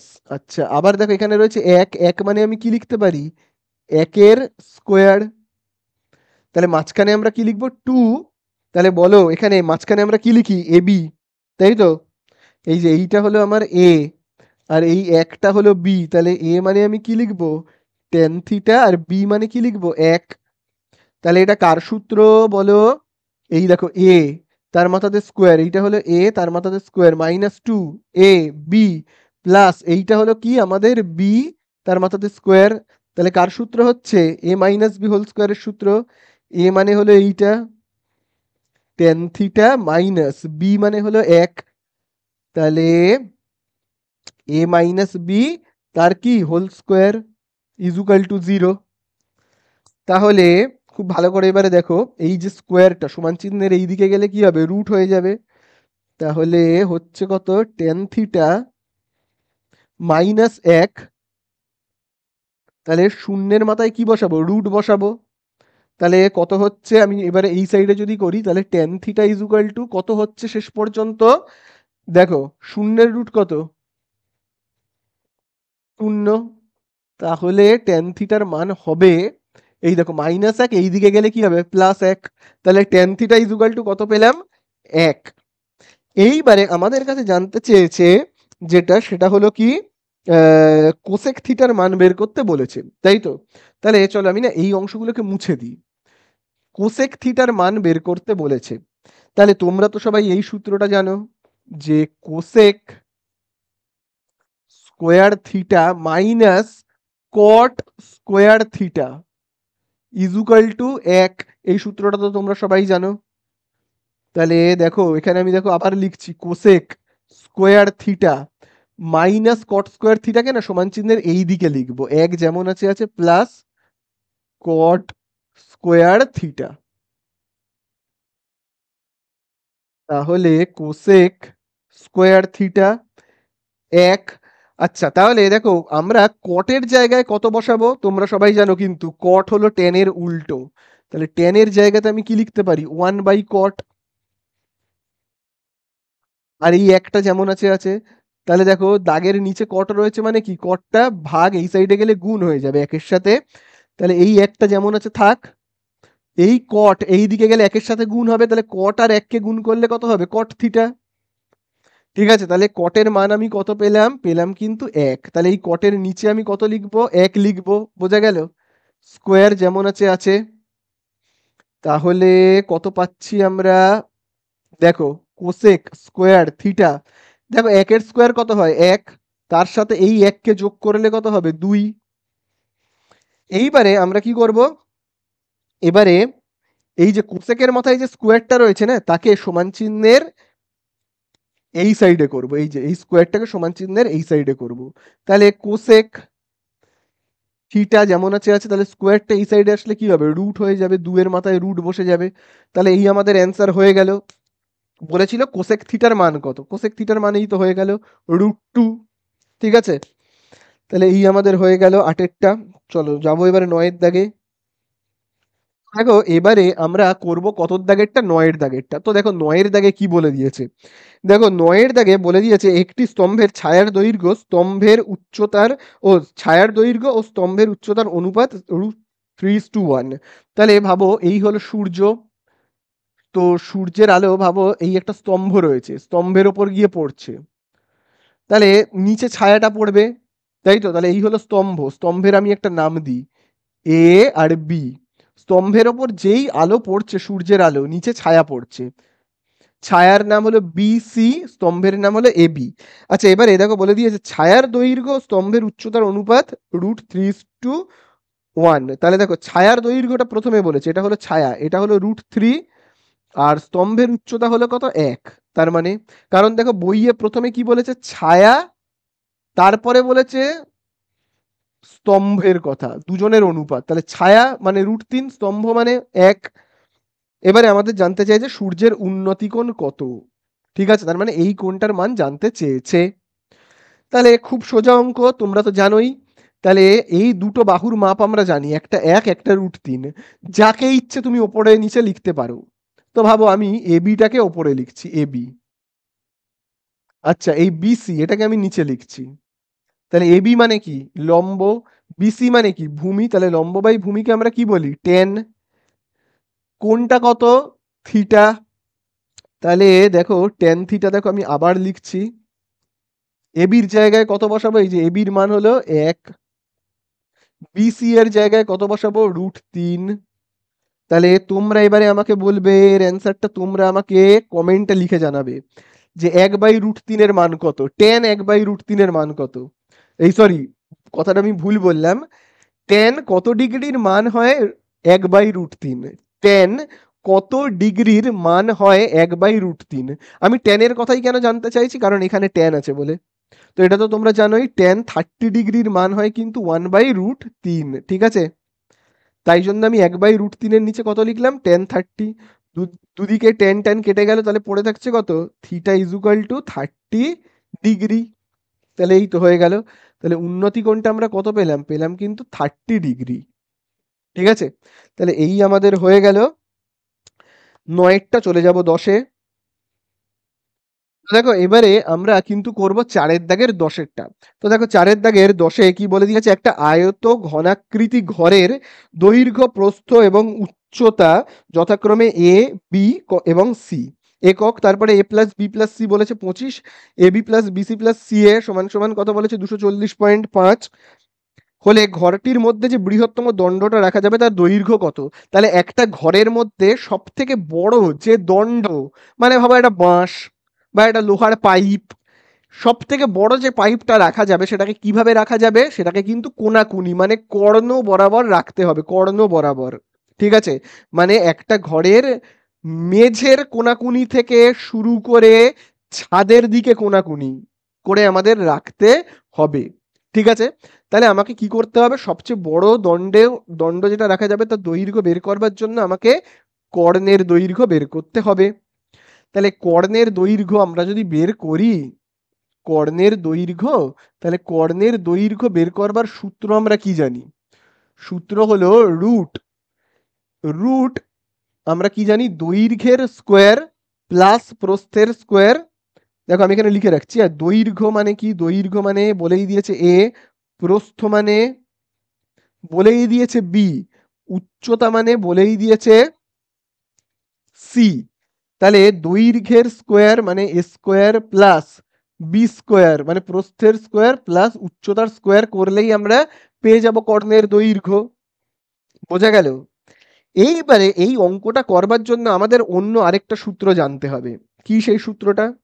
সেটা হলো তোমার, খুব ভালো করে মনে রাখবে, আমি এই জায়গাটাকে মুছে দিচ্ছি, হ্যাঁ? আর তো এটার দরকার নেই না, দৈর্ঘ্য মানে এ, প্রস্থ মানে বি, এর সব তো জানোই, বইয়ের মধ্যে বলেই দিয়েছে। তাহলে দেখো এবারে আমাদেরকে যে সূত্রটার সাহায্য নিতে হবে, সেই সূত্রটা হলো, খুব ভালো করে দেখো আমি এইখানে লিখে রাখছি, তোমরা রাফে এটাকে লিখে রাখবে, হ্যাঁ? সেটা হলো তোমার a plus B plus c whole স্কোয়ারের সূত্র। A plus B plus c whole স্কোয়ারের সূত্রটা কি, খুব ভালো করে মনে রাখবে। সূত্রটা হলো a square plus b square plus c square plus 2 into AB plus BC plus ca. মনে থাকবে? এই সূত্রটা কিন্তু ভালো করে তোমরা মনে রাখবে। আবারও বলছি, a plus B plus c whole স্কোয়ারের সূত্র হলো কি? A square plus b square plus c square plus, দেখো, 2 into AB plus BC plus ca. এবারে আর একটা লাইন আমরা এখানে করব, সেই লাইনটা হলো, ভালো করে দেখবে, এই যে অংশটা রয়েছে যেটা হলো তোমার plus 2 into AB plus BC plus CA, এটা যদি সমান চিহ্নের এই দিকে আসে তাহলে কি হবে? তাহলে এটা যেমন আছে থাক। তাহলে এই যে প্লাস 2টা এই সাইডে চলে আসলে হবে কি? Minus 2 into AB plus BC plus ca. আর এইটা যেমন এই দিকে পড়ে আছে থাক, এর কিছু করব না আমরা। বোঝা গেল? আশা করি এটা বুঝতে পারলে। তাহলে চলো এবারে আমরা এখানে এই যে দেখতে পাচ্ছি না, এই যে দেখো, এই যে a square plus b square plus c square, তাহলে দেখো আমরা a square plus b square plus c স্কোয়ারের জায়গায় কত লিখবো? এইটাকে লিখবো। বোঝা গেল? A square plus b square plus c স্কোয়ারের মান কত হয়? এইটা হয়। তাহলে চলো সেটাই আমরা লিখে ফেলি। তাহলে দেখো, আমি তাহলে এখানে রুট যেমন আছে দেব।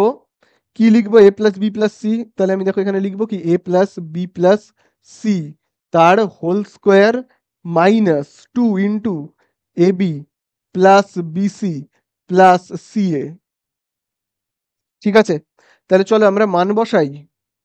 এ প্লাস বি প্লাস সি এর জায়গায় মান আমরা কত বসাবো? দেখবে বইতেই দেওয়া আছে। কত দেওয়া রয়েছে? দেখো বইতে 25 দেওয়া রয়েছে। তাহলে ওর জায়গায় আমি লিখবো কত? 25। এখানে দেখো কি রয়েছে? হোল স্কোয়ার রয়েছে, হোল স্কোয়ার দেবো। ঠিক আছে? মাইনাস, তারপরে দেখো রয়েছে 2, তারপরে এই যে a B plus BC plus c এইটার মান দেখো কত দেওয়া রয়েছে। এখানে আমি গুণ চিহ্ন দিই, দিয়ে লিখবো, দেখো দেওয়া রয়েছে 240.5। তাই না? তাহলে বলো 25-এর স্কোয়ার কত হবে? 25-এর স্কোয়ার হবে দেখো 625 মাইনাস, তাহলে 2 ইন্টু 240.5 করলে কত হবে? 481। ঠিক আছে? তাহলে এখানে আমরা দেখো পাচ্ছি কত? 5 থেকে 1 বিয়োগ করলে হবে 4। তারপরে 62 থেকে তুমি যদি 48 বিয়োগ করি, আচ্ছা আমি একেবারে এই পুরোটা বিয়োগ করি, হ্যাঁ, 481। তাহলে এখানে দেখো হবে কত? 4, তারপর এখানে 1 ধরে নিচ্ছি, 12 থেকে 8 বিয়োগ করলে 4, আবার এখানে আসবে 1, 144। তাহলে এখানে আমার হচ্ছে 144, আর 144 এর রুট হলো 12। তাহলে এই তো আমাদের অ্যান্সার হয়ে গেল। কর্ণের দৈর্ঘ্য কত হলো? হলো 12। শেষ আমাদের অঙ্ক। তাহলে এই আমাদের হয়ে গেল কতটা? 10-এরটা। লাস্ট আমরা করব 11 আর 12 করলেই শেষ। ঠিক আছে? দেখো এবারে আমরা করব 11 দাগেরটা। 11 দাগে দেখবে বলে দিয়েছে একটা লম্ব বৃত্তাকার শঙ্কুর পার্শ্বতলের ক্ষেত্রফল। কি বলে দিয়েছে? পার্শ্বতলের ক্ষেত্রফল ভূমির ক্ষেত্রফলের √5 গুণ। তাহলে দেখো আমি আগে টুকি বলেছে পার্শ্বতলের ক্ষেত্রফল, শঙ্কুর পার্শ্বতলের ক্ষেত্রফল মানে আমরা কি জানি? পাই আর এল। তারপরে কি বলেছে? ভূমির ক্ষেত্রফলকে আমরা কি বলি? এই যদি হয় একটা শঙ্কু, তাহলে এই তো, এই যে ভূমিটা, এই ভূমিটা হলো বৃত্তাকার, তাহলে এর ক্ষেত্রফলকে আমরা কি বলবো? বলবো পাই আর স্কোয়ার, বৃত্তাকার তো। তাহলে এই হলো ভূমির ক্ষেত্রফলের কি বলেছে? √5 গুণ। তাহলে এই হলো √5, তারপরে গুণ চিহ্ন দিলাম, আর এইদিকে সমান চিহ্ন। বোঝা গেল? তাহলে দেখো এবারে আমাদের কাছে কি জানতে চেয়েছে, আমি এরকম ভাবে দাগ টাগ কেটে দিই। তাহলে ভূমির ক্ষেত্রফলটা বুঝতে পারলে, বৃত্তের ক্ষেত্রফল, বৃত্তের মতো গোল তো। আমাদের কাছে যেটা অ্যান্সারে জানতে চেয়েছে সেটা হলো, বলে দিয়েছে শঙ্কুর উচ্চতা ও ব্যাসার্ধের অনুপাত কত। তাহলে দেখো, উচ্চতা মানে আমরা কি বলি? এইচ, আর ব্যাসার্ধ মানে আর, তার অনুপাত জানতে চেয়েছে, আর এইটাকে আমরা কি বলি? এল বলি। তাহলে দেখো দুদিকে কি কি মিল আছে আমরা আগে কাটি। এই যেমন তোমার দেখো পাই আর পাই কেটে গেল, তাই তো। আচ্ছা, আর স্কোয়ারটাকে সমান চিহ্নের আমি যদি এই সাইডে নিয়ে যাই তাহলে কত হবে? দেখো, আর এল যেমন আছে আছে, আর স্কোয়ার এই দিকে চলে আসলে হবে by R square, R square তো গুণ রয়েছে, এই দিকে চলে আসলে ভাগ হয়ে যাবে, তাই তো। তাহলে দেখো এখান থেকে একটা আর কাটবে, এখান থেকে একটা আর কাটলে আর একটা আর থাকবে। তাহলে থাকছে কত? ওপরে এল, নিচে আর। আচ্ছা, এল এর জায়গায় আমরা কি বসাতে পারি? দেখো আমরা কি জানি? এল স্কোয়ার মানে কি? অতিভুজের স্কোয়ার সমান সমান কি জানি? লম্বর স্কোয়ার প্লাস ভূমির স্কোয়ার। তাহলে স্কোয়ারটা, এল এর মাথার স্কোয়ারটা এইদিকে গেলে কি হবে? রুট হয়ে যাবে, তাই কি না? হয়ে যাবে কি রুট হয়ে যাবে। তাহলে এই এল এর জায়গাতে আমরা এবারে কি লিখবো বলো তো? এই এল এর জায়গাতে লিখবো রুট এইচ এর স্কোয়ার প্লাস আর এর স্কোয়ার। ঠিক আছে, এখানে আর যেমন আছে আছে। এবারে রুটটাকে তুলতে চাই, রুট তুলতে গেলে আমায় কি করতে হবে? উভয় পক্ষে বর্গ করতে হবে। মানে এটা যেমন আছে থাক, এইটা যেমন আছে রইলো। উভয় পক্ষে কি করব? বর্গ। মানে এই তো, এই পক্ষে আমরা করব বর্গ, আবার এই পক্ষেও করব বর্গ। তাহলে কি করলাম? উভয় পক্ষে বর্গ করলাম। করলে কি হবে? রুট উঠে যাবে। ঠিক আছে, তাহলে এই অংশটাকে আমি এবারে মুছে দিয়ে করছি। তাহলে দেখো খুব ভালো করে, তাহলে এই স্কোয়ারটার জন্য এই রুটটা উঠে যাবে। তাহলে থাকবে কত? থাকবে শুধুমাত্র এইচ এর স্কোয়ার আর আর এর স্কোয়ার, এইচ এর স্কোয়ার প্লাস আর এর স্কোয়ার। আর এখানেও তাহলে এই স্কোয়ারটা এই আর এর মাথায় বসবে, আর এর স্কোয়ার রুট 5 এর স্কোয়ার তাহলে কত হবে? শুধু 5 হবে। এবার এই যে আর এর স্কোয়ার দিয়ে একবার এইচ স্কোয়ারকে ভাগ করব, আবার এই আর এর স্কোয়ার দিয়ে আর এর স্কোয়ারকে ভাগ করব, আর এর স্কোয়ার দিয়ে আর এর স্কোয়ারকে ভাগ করব। 5 যেমন আছে আছে। তাহলে এখানে দেখো আর স্কোয়ার কাটবে, তাহলে এখানে থাকছে এইচ এর স্কোয়ার আর এর স্কোয়ার, সেখানে প্লাস তাহলে কি পড়ে থাকছে? আর স্কোয়ার কেটে গেল মানে 1 পড়ে থাকছে, তাই তো? তাহলে এবার এই প্লাস একটাকে সমান চিহ্নের ওই দিকে পাঠাবো, তাহলে ওই দিকে গেলে হবে -1। তাহলে আবার আমরা দেখো কত পাচ্ছি? এইচ এর স্কোয়ার আর এর স্কোয়ার, তাহলে এখানে হচ্ছে কত? 4। এবারে এই যে স্কোয়ারগুলো তোমরা দেখতে পাচ্ছ তো, এই যে স্কোয়ারগুলো এগুলো সমান চিহ্নের এই দিকে যাবে। এই দিকে গেলে কি হয়ে যাবে? রুট হয়ে যাবে, তাই না? তাহলে রুট হয়ে যাবে। চলো সেই কাজটাই আমরা করি। এইচ বাই আর যেমন আছে আছে, 4 আর 4-এর নিচে কিছু নেই মানে কি 1, তাহলে 4/1-এর ওপর রুট হয়ে যাবে। তাহলে কত হচ্ছে এখানে? 4-এর রুট কত? 2। 1-এর রুট কত? 1। তাহলে দেখো এখানে এবারে আমরা কি পাচ্ছি? তাহলে অনুপাত পেয়ে গেলাম তো। এইচ ইস টু আর সমান সমান কত পেলাম? 2 ইস টু কত? 1। হয়ে গেল আমাদের অঙ্ক শেষ। তাহলে এই যে আমরা দেখো উচ্চতা আর ব্যাসার্ধের অনুপাত পেলাম 2:1। তাহলে হয়ে গেল আমাদের 10-এরটা শেষ। চলো এবারে আমরা যাব 11-র দাগে। এই সরি, এটা হয়ে গেল 11-র দাগ, এবারে আমরা চলে যাব 12-র দাগে। আচ্ছা চলো এবারে আমরা করব লাস্ট 12-র দাগের অঙ্কটা। তো দেখো 12-র দাগের অঙ্কে কি বলে দিয়েছে? তাহলে দেখো 12-র দাগের অঙ্কে বলে দিয়েছে প্রথম 2n+1 সংখ্যক ক্রমিক স্বাভাবিক সংখ্যার মধ্যবর্তী সংখ্যা মানে মধ্যমা, সেই মধ্যমাটা দেখো কত বলে দিয়েছে? n+103/3। তাহলে মধ্যমা বলে দিয়েছে কত? খুব ভালো করে কিন্তু দেখবে, বইয়ের মধ্যে মধ্যমান মানেই কি মধ্যমা, সেই মধ্যমাটা দেখবে বলে দিয়েছে n+103/3। তাহলে মধ্যমাটা এবারে বলে দিয়েছে, তাহলে আমি না এইদিকে মধ্যমা নির্ণয়ের সূত্রটা লিখব। কি করব? মধ্যমা নির্ণয়ের সূত্রটা লিখব।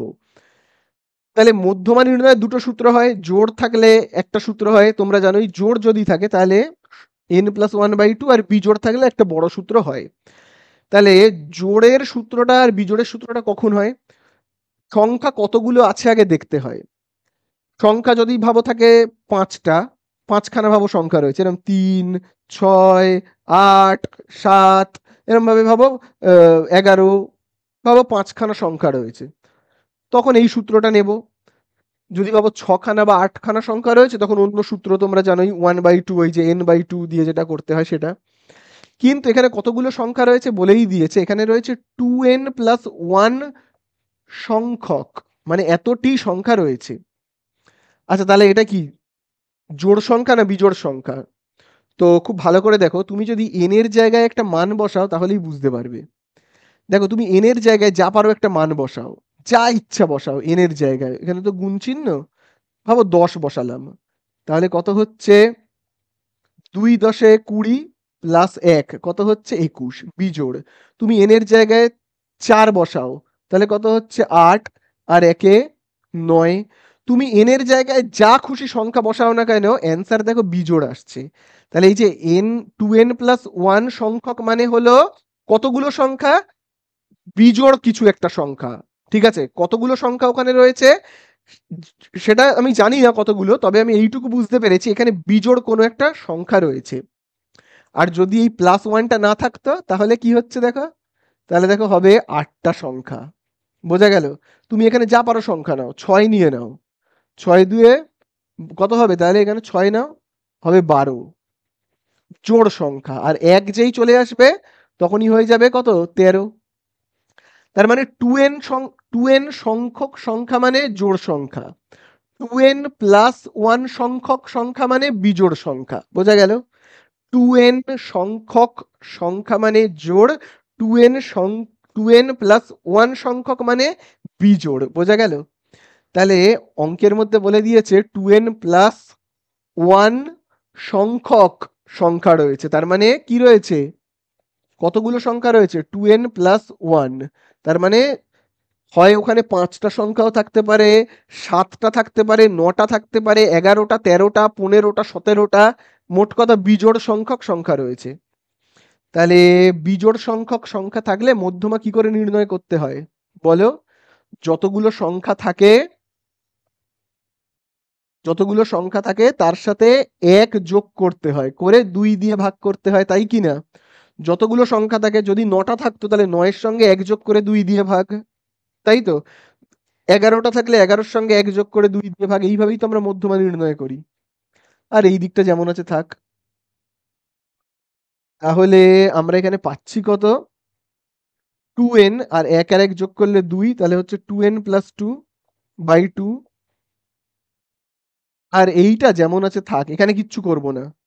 তাহলে কমন নি, 2n আর 2 থেকে কি কমন যাবে 2, তাহলে পড়ে থাকছে n প্লাস 1 বাই 2। আর এখানে থাকছে n প্লাস 103 বাই 3। তাহলে নিচে 2 ওপরে 2 কেটে গেল, তাই তো? তাহলে এখানে থাকছে n প্লাস 1, আর এখানে কত থাকছে n প্লাস 103 বাই 3। চলো এইবারে আমরা কি করব, এই যে দেখো 3টা কি রয়েছে দাগের নিচে ভাগ, এই সাইডে চলে গেলে গুণ হয়ে যাবে। তাহলে চলো সেই কাজটা আমরা করে ফেলি। 3 এর সাথে গুণ হবে কত, n প্লাস 1, আর এই দিকে থাকছে কত n প্লাস 103। তাহলে দেখো 3 দিয়ে n কে গুণ করব 3n, 3 দিয়ে 1 কে গুণ করব 3 1 কে 3, n প্লাস 103 যেমন আছে আছে, 3n, এই nটা সমান চিহ্নের এই দিকে আসলে মাইনাস n, 103 যেমন আছে আছে, প্লাস 3 এই দিকে গেলে হবে -3। তাহলে 3n থেকে n বিয়োগ করলে কত 2n, 103 থেকে 3 বিয়োগ করলে কত 100। এবারে 2টা কি রয়েছে গুণ, ওই সাইডে চলে গেলে হবে ভাগ। তাহলে 100কে আমরা 2 দিয়ে ভাগ করব, শেষ।